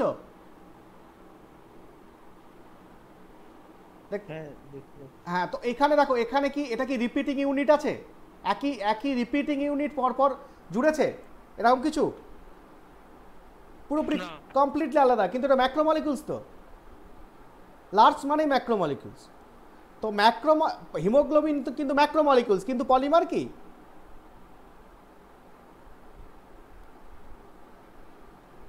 না, পলিমার না। তাহলে তার মানে এখান থেকে আমরা যেটা বলতে পারি যে পলিমার ম্যাক্রোমলিকিউল হতে গেলে লার্জ হলেই হবে, মানে লার্জ মলিকিউল, লার্জ স্ট্রাকচার হলেই ম্যাক্রোমলিকিউলস। কিন্তু পলিমার হতে গেলে লার্জ তো হতেই হবে, সেই সঙ্গে সঙ্গে তার মধ্যে মনোমারিক ইউনিট রিপিটেডলি থাকতে হবে, মানে রিপিটিং মনোমারিক ইউনিট থাকতে হবে। তো সেটাকে আমি পলিমার বলতে পারি। তার মানে পলিমার লার্জ, ম্যাক্রোমলিকিউল লার্জ, তার মানে পলিমার্স আর all polymers are macromolecules, but all macromolecules are not polymer, মানে রিভার্স ইজ নট ট্রু আর কি। বুঝতে পেরেছো? তার মানে এখান থেকে আমরা যদি জিজ্ঞাসা করি যে পলিমার আর ম্যাক্রোমলিকিউলসের মধ্যে রিলেশনটা কি অ্যাকচুয়ালি, তাহলে আমরা পরিষ্কার যেটা বলতে পারি সেটা হচ্ছে যে পলিমার্স আর ম্যাক্রোমলিকিউলস এক্স্যাক্টলি, কিন্তু macromolecules are not polymer all case, in all cases. হ্যাঁ, মানে all macromolecules are not polymer, এটা বলতে পারি না আমি। ঠিক আছে? তো এখান থেকে একটা মানে কোশ্চেন আসে আর কি, মানে আগে আসতো আর কি অন্য ওই সিলেবাসে। তো তোমাদের ক্ষেত্রেও এটা ইম্পর্টেন্ট যে কোশ্চেনটা হয় এরকম যে all polymers are macromolecules but reverse is not true, justify. ঠিক আছে? তো এটা অ্যান্সারটাকে লিখে নাও, তাহলে লাস্টে আমি কোশ্চেনটা লিখে দিচ্ছি। লেখো, এ polymer is a substance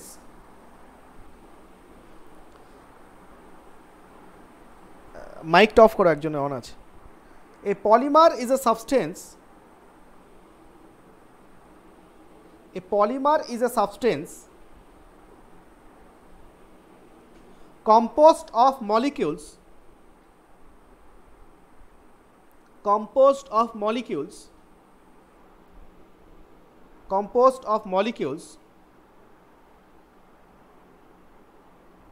which have long repetitive sequences, which have long repetitive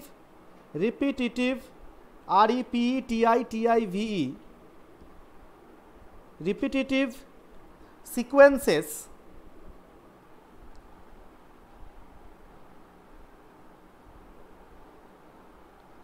of one or more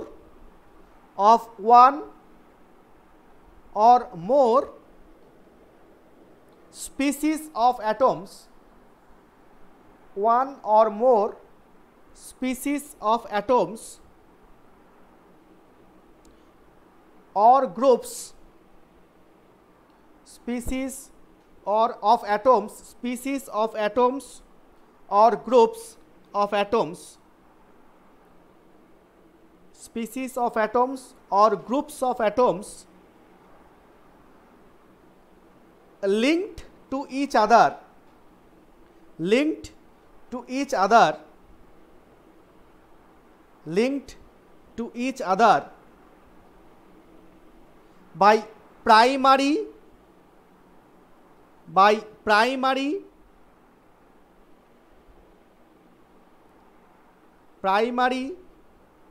comma usually covalent bonds, primary comma usually covalent bonds,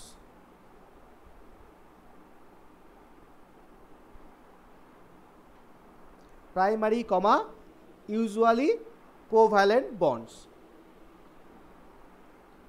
প্যারা চেঞ্জ করে লেখো macromolecules are large molecules, macromolecules are large molecules composed of, macromolecules are large molecules composed of thousands of covalently connected atoms, thousands of covalently connected atoms. Macromolecules are large molecules composed of thousands of covalently connected atoms, covalently connected atoms, full stop. প্যারা change করে লেখো all polymers are macromolecules,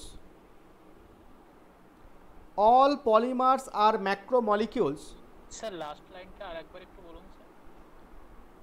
macromolecules are large molecules composed of thousands of covalently connected atoms, thousands of covalently connected atoms. Okay sir. প্যারা change করে লেখো all polymers are macromolecules but all macromolecules are not necessarily polymers. All polymers are macromolecules but all macromolecules are not necessarily polymers, are not necessarily polymers. Full stop.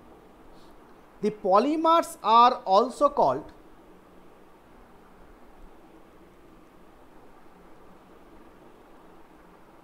the polymers are also called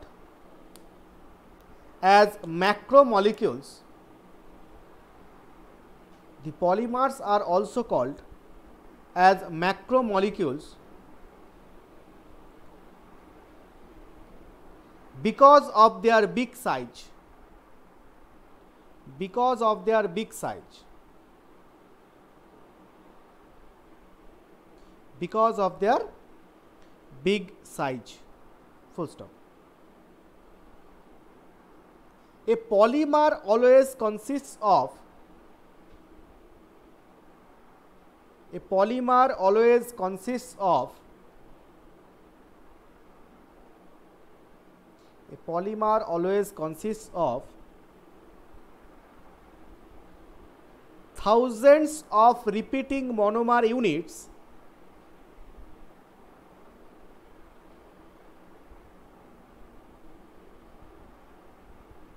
thousands of repeating monomer units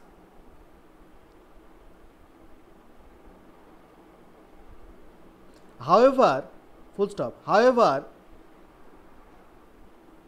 a macromolecule is a giant molecule, however a macromolecule is a giant molecule, macromolecule is a giant molecule which may or may not, which may or may not, which may or may not contain monomer units, contain monomer units, contain monomer units. ঠিক আছে, বলে नीचे example of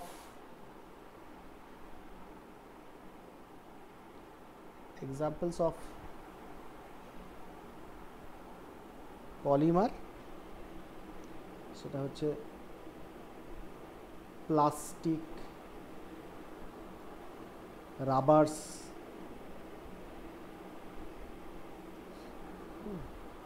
silk, DNA, proteins, ঠিক আছে, enzymes,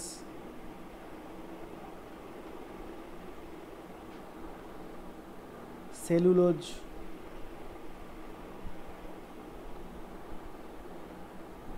Paints,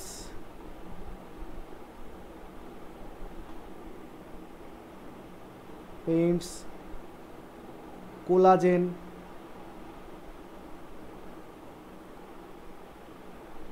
fibres,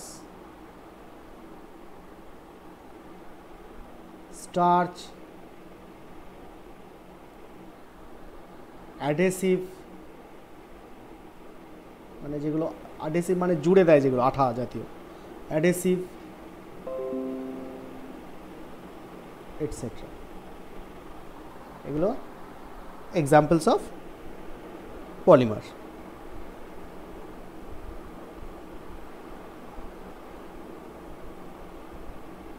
ঠিক আছে, লিখেছ?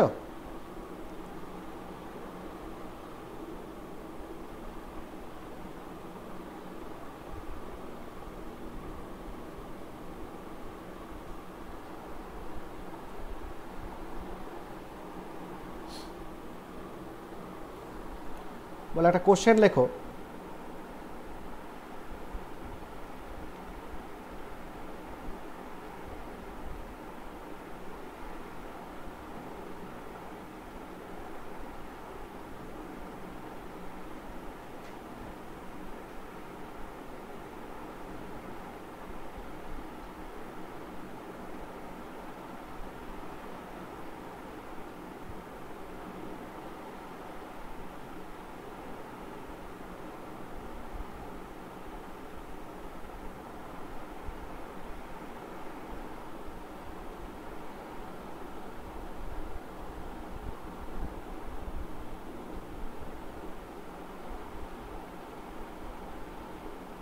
okay, all polymers are macromolecules but all macromolecules are not polymer. Justify.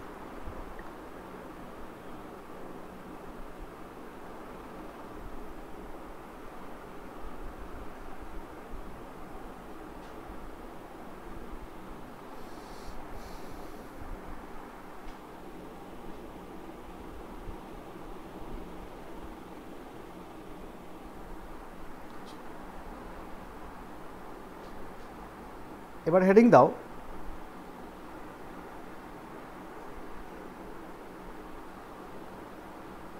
Monomer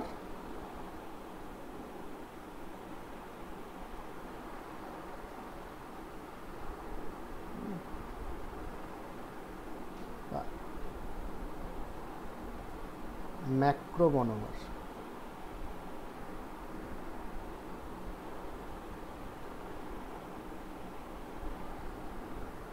And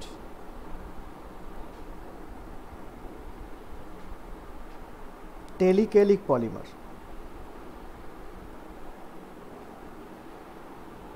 ম্যাক্রোমনোমার, macromonomer, হ্যাঁ macromonomer লেখো বলছি। Telechelic polymer or oligomer.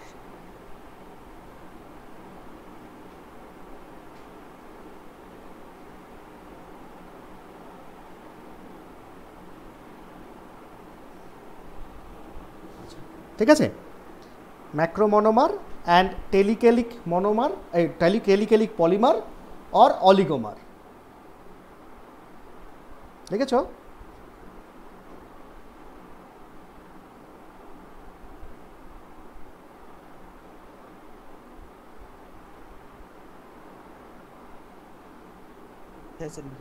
আচ্ছা দেখো, মনোমার কিন্তু তার আগে হচ্ছে ম্যাক্রোমনোমার। আচ্ছা, মনোমার মানে রিপিটিং ইউনিট। এবার মনোমারটা যদি সাইজ একটু বড় হয় তাহলে that is called ম্যাক্রোমনোমার।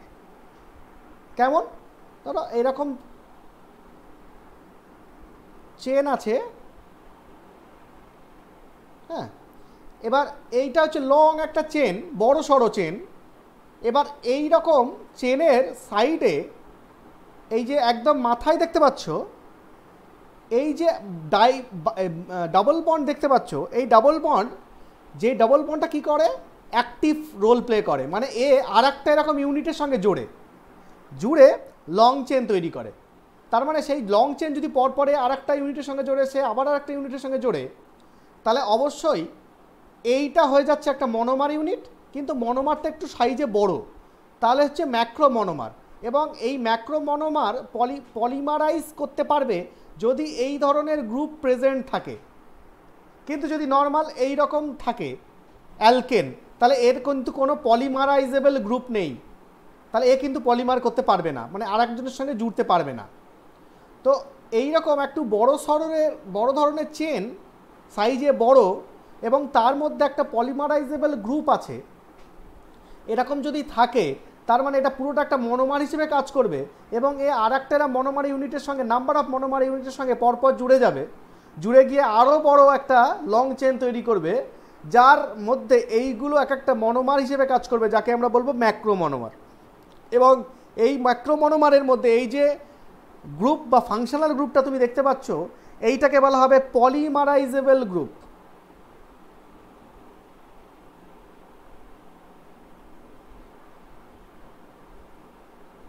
পলিমারাইজেবল group.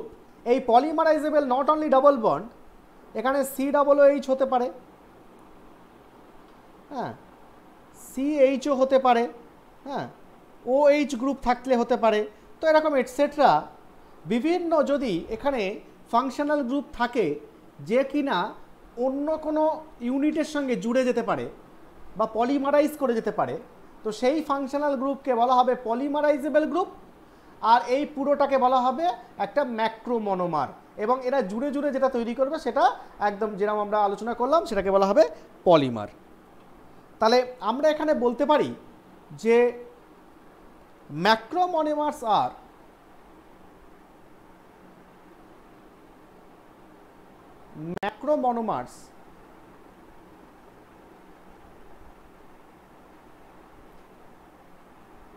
macromonomers are large monomers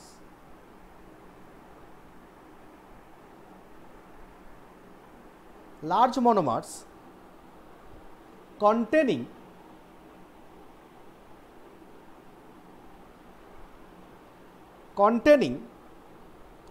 repeating units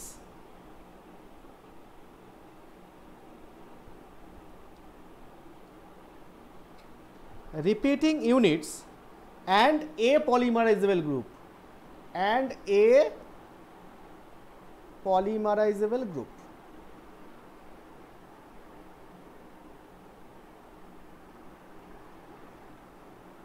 যে পলিমারাইজ করে সেটাকে বলা হয় পলিমারাইজেবল গ্রুপ। এরকম একটা যদি পলিমারাইজেবল গ্রুপ থাকে তাহলে তাকে আমরা এরকম এই কন্ডিশনটা যদি হোল্ড করে তাহলে আমরা এই পুরোটাকে আমরা বলতে পারি ম্যাক্রোমনোমার। আচ্ছা, এরপরে আমরা যেটা দেখবো সেটা হচ্ছে টেলিক্যালিক পলিমার বা অলিগোমার কাদের বলে। টেলিক্যালিক পলিমার মানে হচ্ছে বা অলিগোমার হচ্ছে, সেখানে দেখো আমরা এই রকম একটা বড় লং চেন, হ্যাঁ, এরকম বড় লং চেন, ধরো মনে করো এদিকে একটা COOH গ্রুপ আছে, এদিকে একটা OH গ্রুপ আছে, ঠিক আছে। তাহলে এখানে পলিমারাইজেবল গ্রুপ কটা?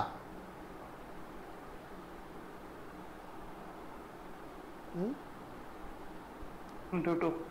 তাহলে এটা একটা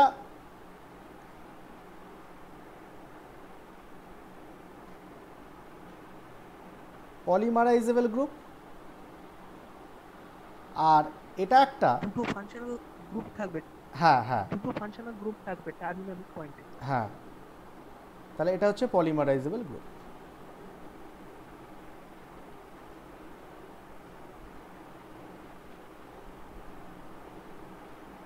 আর এটা মোটামুটি একটা লং চেন হবে, ঠিক আছে? এক্ষেত্রেও লং চেন হবে, কারণ ম্যাক্রো কথাটা আমরা ব্যবহার করেছি। এবার এও পরে জুড়তে পারে আরেকজনের সঙ্গে, এও জুড়তে পারে পরপর, তাহলে এরা তার মধ্যে এরা হচ্ছে একটা মনোমার। কিন্তু মনোমারটা যদি এরকম সাইজে বড় এবং দুটো ফাংশনাল গ্রুপ, এদিকে দুটো টার্মিনাল ফাংশনাল গ্রুপ থাকে, তাকে আমরা বলবো টেলিকেলিক polymer.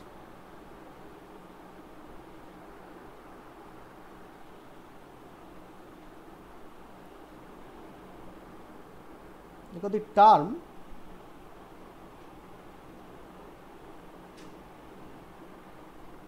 telecalic, the term telecalic is proposed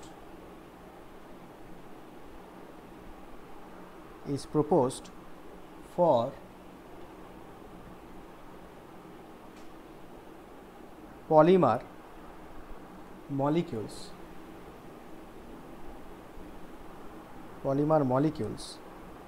possessing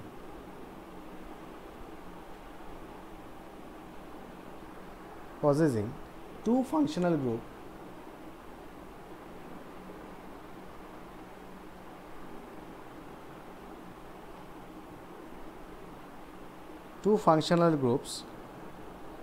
বা two functional terminal groups.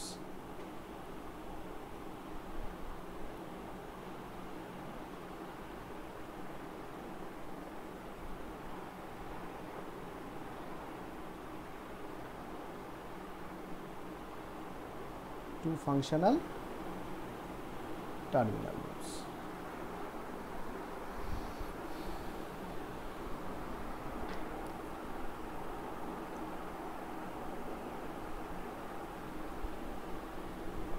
হচ্ছে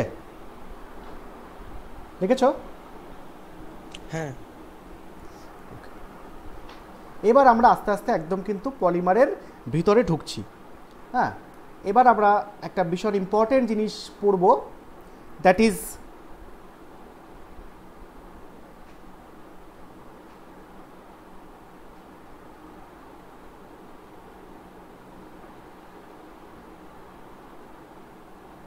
repeating unit, structural unit and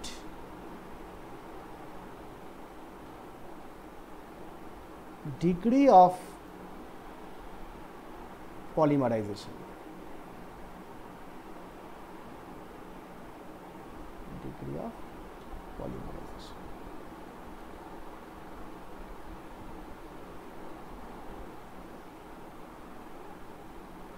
এই তিনটে জিনিস আমাদের এখন বুঝতে হবে। রিপিটিং ইউনিট কি, স্ট্রাকচারাল ইউনিট কি, আর ডিগ্রি অফ পলিমারাইজেশন জিনিসটা কি। ঠিক আছে, তো আমরা একটা একটা করে বুঝব।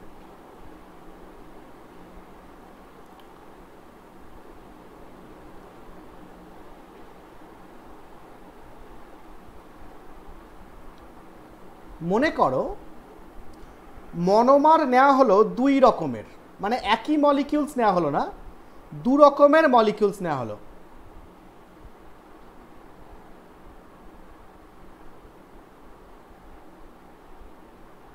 এটা এক ধরনের নেওয়া হলো, আর মনে করো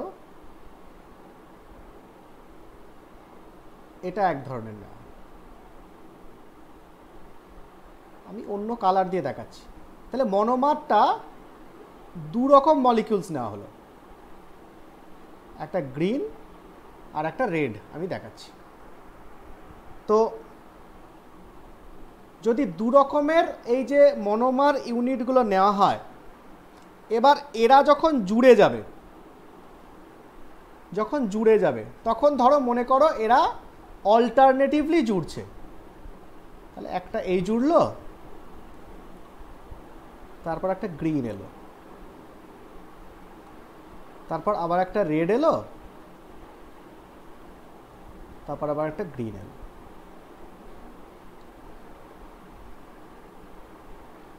তোমরা শেডেড আনশেডেড করে আঁকো। একটা রেড এলো, আবার একটা গ্রিন এলো, আবার একটা রেড এলো, আবার একটা গ্রিন এলো। ঠিক আছে? তো এইভাবে যদি আসে, আরো আরো যে কটা আছে, রেড এলো, একটা গ্রিন এলো, আবার একটা রেড এলো।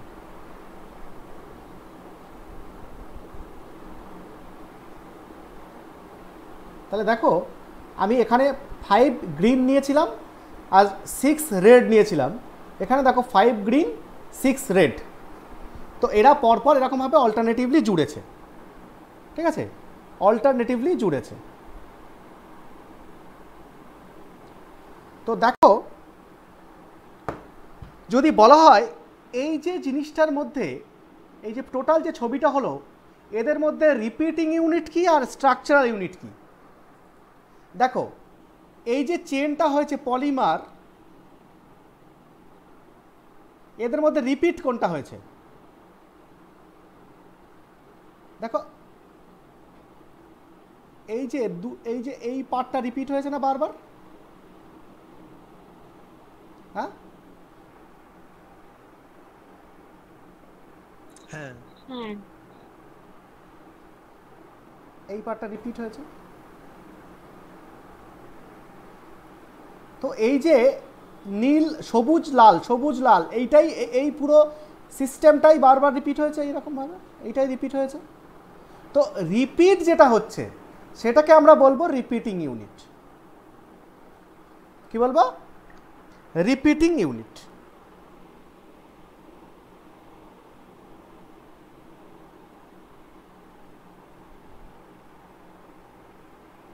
Repeating unit. ওকে? আর এই রিপিটিং ইউনিটের মধ্যে টোটাল স্ট্রাকচার কটা আছে? ক রকমের আছে স্ট্রাকচার? ক রকমের আছে? এক রকম স্ট্রাকচার আছে? দু রকম। এই জিনিস একটা, এই জিনিস একটা। এই দু রকমের যে স্ট্রাকচার আছে, দুটো তো আলাদা আলাদা মলিকিউলস। এই প্রত্যেকটা আলাদা আলাদা মলিকিউলসকে বলা হবে স্ট্রাকচারাল ইউনিটস।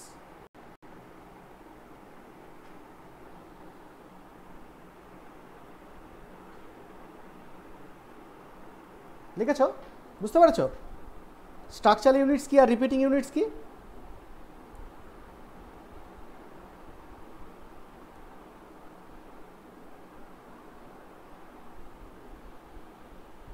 তাহলে দেখো অ্যাকচুয়ালি এটাকে যদি শর্টে লেখা হয়, তাহলে দেখো এই জিনিসটা কতবার হয়েছে এরকম রিপিট এখানে ছবিতে?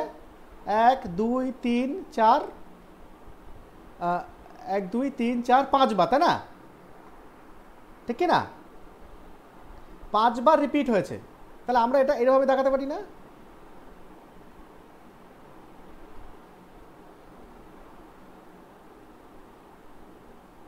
হ্যাঁ,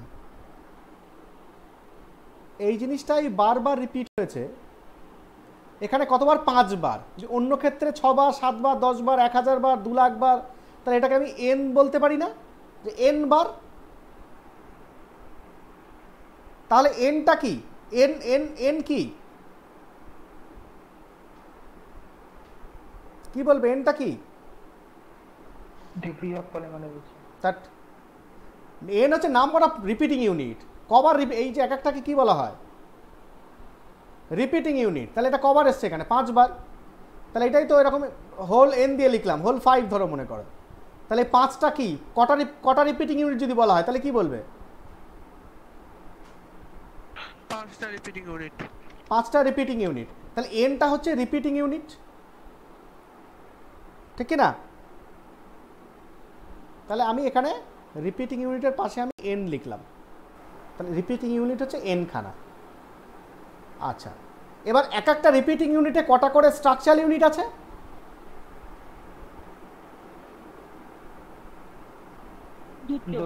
দুটো করে। তাহলে স্ট্রাকচারাল ইউনিট আর রিপিটিং ইউনিট দুটো কি এক না আলাদা এক্ষেত্রে? সেম। সেম না আলাদা তো? এখানে কটা স্ট্রাকচারাল ইউনিট কটা আছে টোটাল? স্ট্রাকচারাল ইউনিট আছে দুটো, আর হচ্ছে রিপিটিং ইউনিট n। আরে বাবা, স্ট্রাকচার ইউনিট কটা নিয়েছি এখানে? টোটাল স্ট্রাকচার ইউনিট কটা নিয়েছি আমি এখানে? এক্সট্রা ইউনিট 10টা। দু রকমের বলতে পারো, কিন্তু টোটাল স্ট্রাকচার ইউনিট আমি কটা নিয়েছি? 10টা না? আরে যে কটা, হ্যাঁ, 10টা। হ্যাঁ 10টা স্ট্রাকচারাল ইউনিট নিয়েছি। হ্যাঁ, দু রকম মলিকিউলস আছে, কিন্তু এরকম দু রকম যে মলিকিউলস, এরকম কটা নিয়েছি টোটাল? টোটাল স্ট্রাকচারাল ইউনিট নিয়েছি 10টা। এবার 10টার মধ্যে এবার যে এখানে যে পলিমারাইজেশনটা হয়েছে, সেখানে রিপিট করেছে দুটো দুটো দুটো দুটো করে এইরকমভাবে অল্টারনেটিভ। তার মানে এই পেয়ারগুলো রিপিট করেছে বারবার। তাহলে এই যেগুলো রিপিট করছে সেটাকে বলা হবে রিপিটিং ইউনিট। তো পেয়ার করে যদি রিপিট করে, তাহলে পেয়ার করলে কটা হয়ে যাবে রিপিটিং ইউনিট? 5টা। তো রিপিটিং ইউনিট হচ্ছে 5টা, আর স্ট্রাকচারাল ইউনিট হচ্ছে 10টা এক্ষেত্রে। তাহলে এদের দুজনের মধ্যে রিলেশনটা কি? 2:1 এর ওটা অর্ধেক। তাহলে structural unit is equal two 2n না?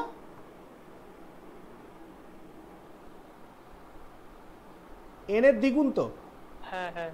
রিপিটিং ইউনিট 5টা, তাহলে 5-এর দ্বিগুণ করলে 10টা হবে স্ট্রাকচারাল ইউনিট। তাহলে repeating unit into 2, that is structural unit. Clear? হ্যাঁ, ক্লিয়ার। হ্যাঁ, তাহলে এখানে আমরা বলতে পারি যে ইন দিস কেস, এই কেসটা যেটা আলোচনা করছি এখানে, নাম্বার অফ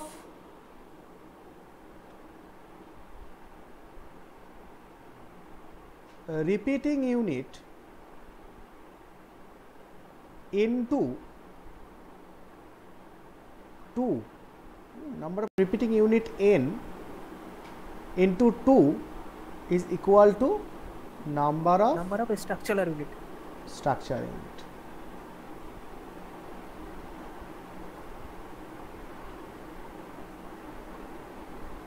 Okay, এইখানে যে গ্রিন আর রেডটা বলা হচ্ছে দুটো আলাদা মলিকিউলস। এটা একটা মলিকিউলস, এটা আর একটা মলিকিউলস। হ্যাঁ, এই দুটো আলাদা আলাদা মলিকিউলস রিপিটেডলি একটা অন্তর একটা এরকমভাবে জুড়েছে। তাহলে যেটা রিপিট হয়েছে পেয়ার রিপিট হয়েছে। তাহলে পেয়ারগুলো একটা যেটা রিপিট হচ্ছে সেটাকে বলা হবে রিপিটিং ইউনিট। আর টোটাল যে ছোটো ছোটো যেগুলো লিখেছি, টোটাল গুনলে যেটা হচ্ছে সেটা হচ্ছে টোটাল মনোমার্স গুনলে যেটা হবে সেটা হচ্ছে স্ট্রাকচারাল ইউনিট। কটা স্ট্রাকচার আছে সেটা যদি বলা হয়, তাহলে 1টা 2টো 3টে 4টে 5টা 6টা 7টা 8টা 9টা 10টা। একটা বেশি হয়েছে মনে হচ্ছে, যাই হোক দেখতে হবে। 10টা না, এখানে কটা? 1 2 3 4 5 6 7 11টা টোটাল আর কি। যাই হোক, সেটা আমাদের এখানে হয়েছে। তো যেটা হচ্ছে সেটা হচ্ছে যে অর্ধেক হবে পেয়ার করে। তো এই যে স্ট্রাকচারাল ইউনিট আর রিপিটিং ইউনিট, এইটা যদি তুমি বোঝো, তাহলে আমরা এবার ডিসকাস করবো হচ্ছে degree of polymerisation.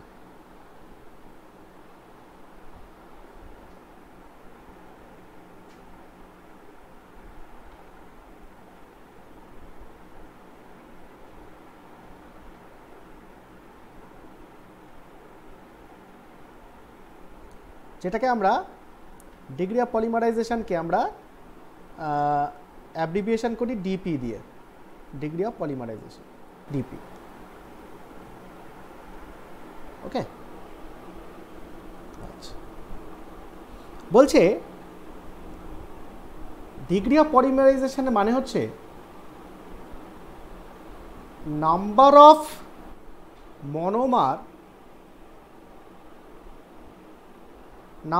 monomer or structural unit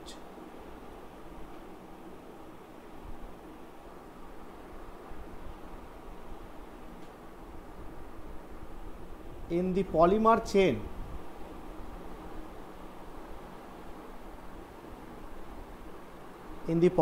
chain is called degree of polymerization.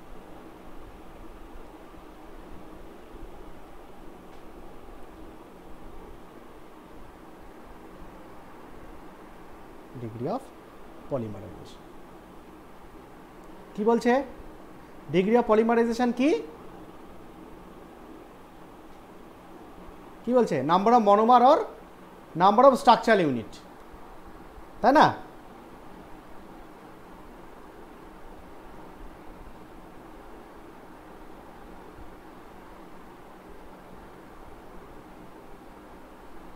বুঝতে পেরেছো?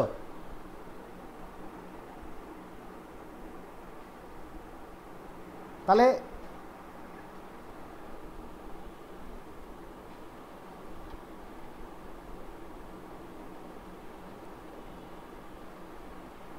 degree of polymerization is equal to number of structural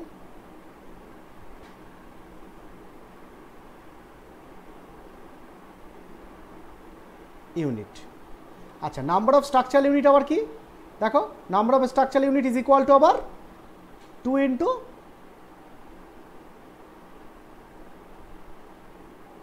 repeating unit. Okay.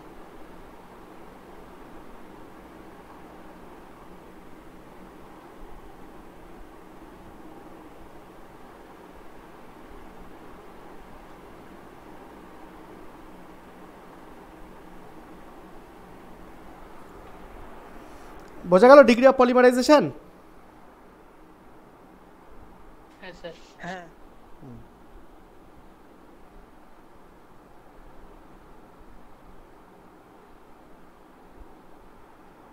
আচ্ছা, এবার হচ্ছে কেস 2। আমরা কেস 1 এর ডিসকাস করলাম হচ্ছে দুটো different type of monomer, different type of, একটা এ টাইপ একটা বি টাইপ, দুটো আলাদা টাইপ অফ মনোমার ছিল। এবার আমরা ডিসকাস করব হচ্ছে সবগুলোই হচ্ছে একই, মানে only a type, only a type, ঠিক আছে? সব এ টাইপ, একই টাইপ, একটাই, একই মলিকিউল, সবগুলো, সব মনোমারগুলো একই। তাহলে এ যখন জুড়ে যাবে তখন কীরকম জুড়বে?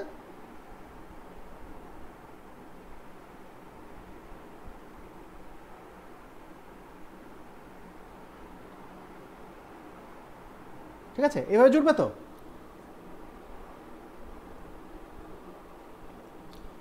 তাহলে এটাকে আমি সিম্পলি অর দিয়ে লিখতে পারি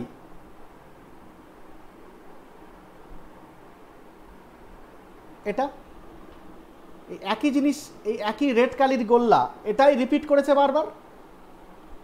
তাহলে রিপিট করেছে কোনটা? এইটুকু পার্ট বারবার রিপিট করেছে। তাহলে এটাকে আমি কি বলতে পারি? Structural unit. আর এটাকে কি বলতে পারি আমি? Repeating unit. রিপিটিং ইউনিট আর ওটাই স্ট্রাকচারাল ইউনিট। হ্যাঁ হ্যাঁ হ্যাঁ, যেটা রিপিট করছে সেটাই তো রিপিটিং ইউনিট। তাহলে এইটাই এন বার হয়েছে, এখানে 8 বার হয়েছে, 1 2 3 4, যে এটা একটা, এটা একটা, এটা একটা, এটা একটা, এটা একটা, এটা একটা, এটা একটা, এটা একটা, 8 বার। তাহলে রিপিটিং ইউনিট এখানে 8। তাহলে এটাকে যদি এন বলি, অন্য ক্ষেত্রে এন, তাহলে 8 এন হচ্ছে রিপিটিং ইউনিট। আচ্ছা, স্ট্রাকচার, এবার এইগুলো কি, এগুলো কি বলি এক একটাকে? Structural unit. স্ট্রাকচারাল ইউনিট, এখানে স্ট্রাকচারাল ইউনিট কটা আছে? এন 8টাই আছে। তাহলে স্ট্রাকচারাল ইউনিট 8টা, রিপিটিং ইউনিটও 8টা। তাহলে এক্ষেত্রে কি বলবো আমি? হ্যাঁ, এক্ষেত্রে repeating unit equal to structural unit. Structural unit is equal two repeating unit, which is also equal to dp. dp মানে তো স্ট্রাকচারাল ইউনিট। তাহলে এক্ষেত্রে যদি সে একইটা এক টাইপের মনোমার হয়, তাহলে যাই ডিপি তাই রিপিটিং ইউনিট তাই স্ট্রাকচারাল ইউনিট। কিন্তু যদি 2 টাইপের মনোমার হয়, তাহলে এই ফর্মুলাটা হবে repeating unit into 2 is equal two structural unit, which is equal to dp. বলো, এই পর্যন্ত বোঝা গেছে না বা যায়নি?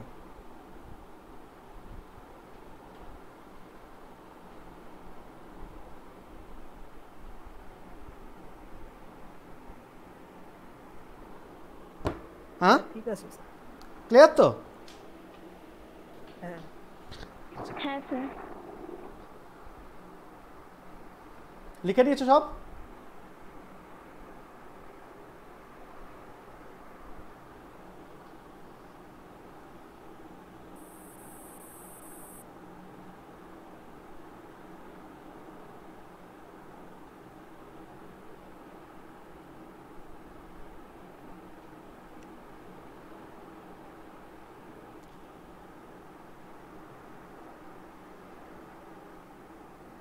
देखो find out the find the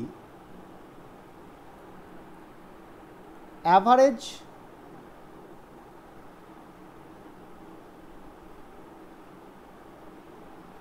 degree of polymerization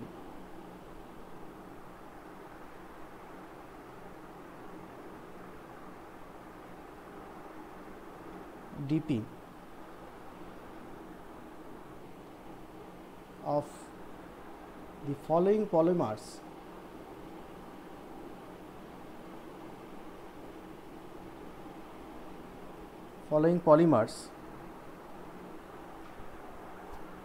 with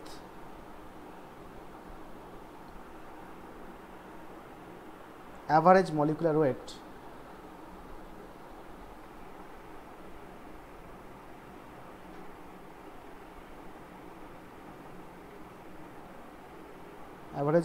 weight of 1 lakh.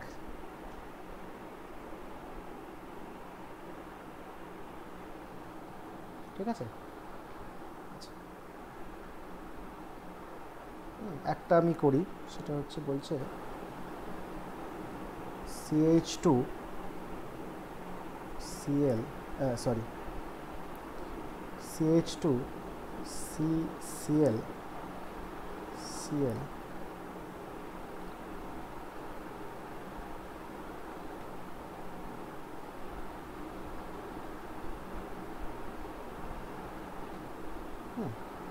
এইটা হচ্ছে একটা পলিমার। হ্যাঁ দেখতেই পাচ্ছ, তাহলে এটা যদি পলিমার হয় এটাকে কি বলবো?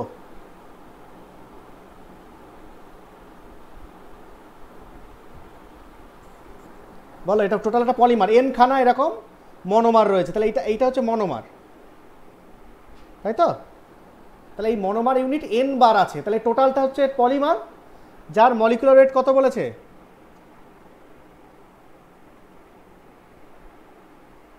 1 লাখ। তাহলে বলছে ডিগ্রি অফ পলিমারাইজেশন বার করো।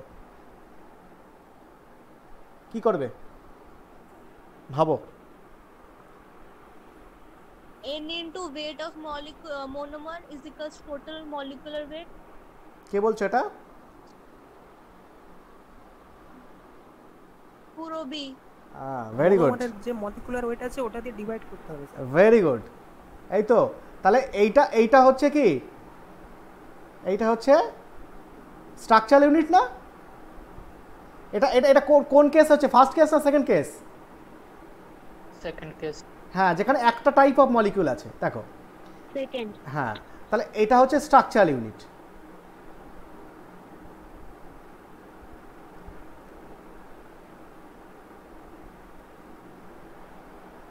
স্ট্রাকচারাল ইউনিট, তো এই স্ট্রাকচারাল ইউনিট যতবার থাকবে সেটাই তো তোমার ডিপি। তাহলে এই স্ট্রাকচার ইউনিট কবার আছে বলছে? N bar.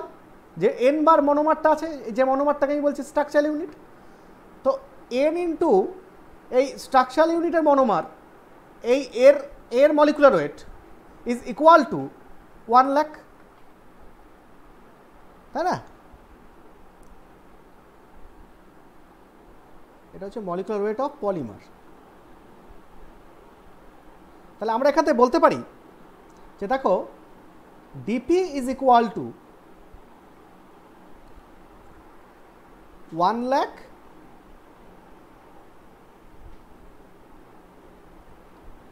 ডিভাইডেড বাই কি?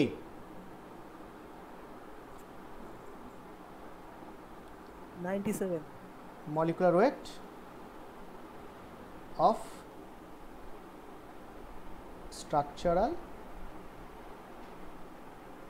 ইউনিট। এটা করলে ডিপি বেরিয়ে যাবে, ডিপি মানে এখানে এন, তাই তো? আচ্ছা, তো দেখো 1 lakh divided by molecular weight of structure unit কত? দেখো স্ট্রাকচার ইউনিটের মলিকুলার ওয়েট কত হচ্ছে? ক্লোরিন হচ্ছে 35.5, তাহলে 2 ইন্টু 35.5 মানে 71, প্লাস কার্বন আছে দুটো মানে 24, প্লাস হ্যাঁ হাইড্রোজেন আছে দুটো 2, তাহলে এটা ইকুয়াল টু 97, তাহলে 97, তাহলে কত আসছে? নিয়ার অ্যাবাউট, ফ্র্যাকশন তো হবে না, হ্যাঁ এটা কত আসবে নিয়ার অ্যাবাউট? সলিড পূর্ণ সংখ্যাটা বলো।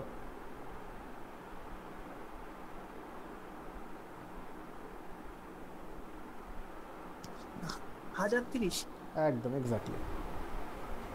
তাহলে এখানে কটা এরকম রিপিটিং, কটা এখানে এক্ষেত্রে রিপিটিং ইউনিটে যায়, স্ট্রাকচার ইউনিটও তাই, তাহলে কটা স্ট্রাকচার ইউনিট আছে এরকম? এন ইকুয়াল টু 1030, তাই তো? বোঝা গেল?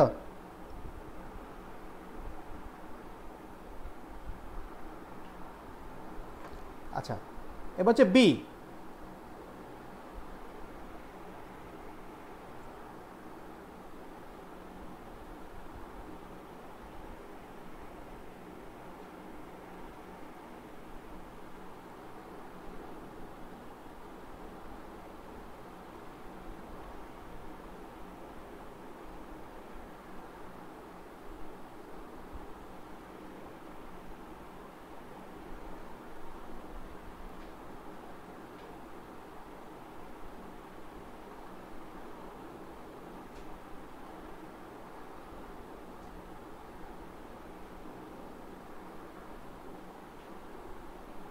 আচ্ছা, এটার ক্ষেত্রে ডিপি কত হবে বলো?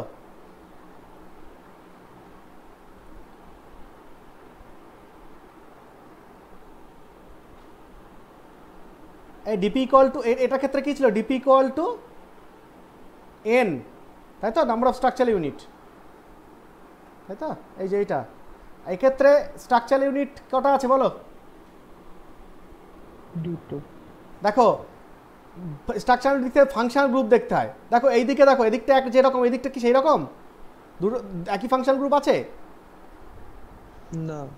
তাহলে এখানে দেখো, এখানে একটা ফাংশনাল গ্রুপ, এই একটা ইউনিট, এই একটা ফাংশনাল গ্রুপে একটা ইউনিট, তাহলে এইরকম যদি হয় তার মানে দুটো ফাংশনাল গ্রুপ পরপর জুড়ছে, তাহলে এইটাকে বলা হবে, তাহলে এক একটা রিপিটিং ইউনিটে কটা করে স্ট্রাকচার ইউনিট আছে?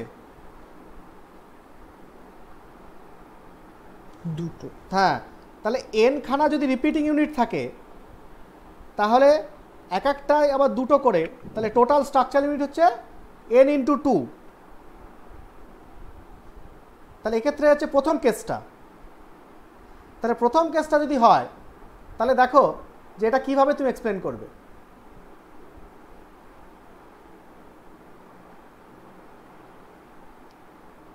তাহলে এর ডিপিটা কত হবে? তাহলে ডিপি ইকুয়াল টু কি? Molecular weight of polymer divide by number of structure unit. Number of structure unit কত? 2n তো।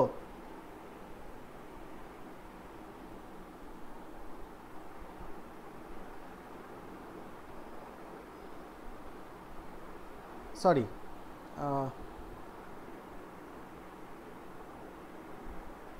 ভুল হলো। আগে আমাকে DP equal to 2 into n, এটা আমি জানি, এটা করব। তার আগে আমি যেটা করবো সেটা হচ্ছে এনটা বার করে নেব। এনটা বার করতে গেলে কি করতে হবে? 1 লাখ মলিকুলার ওয়েট দিয়ে ওটাকে ডিভাইড করতে হবে 1 লাখকে। হ্যাঁ, 1 লাখ থেকে মলিকুলার ওয়েট ডিভাইড করতে হবে, এই পুরোটার মলিকুলার ওয়েট। তো পুরোটার মলিকুলার ওয়েট আমাদের এখানে, আমার কাছে ডেটা আছে যেটা, সেটা হচ্ছে 254। এই পুরোটার মলিকুলার ওয়েট, এই পুরো রিপিটিং ইউনিটটার মলিকুলার ওয়েট, এটাই তো এন বার এসছে।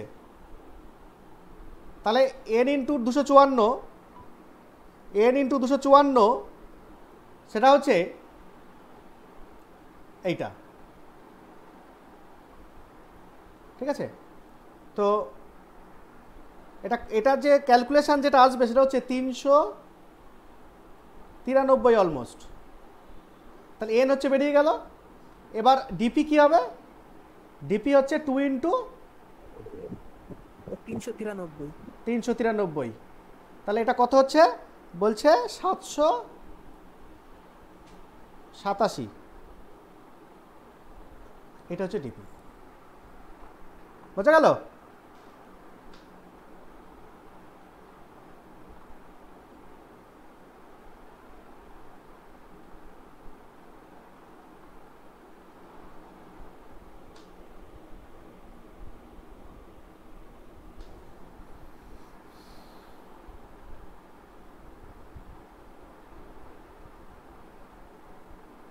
তাহলে এই হলো আমাদের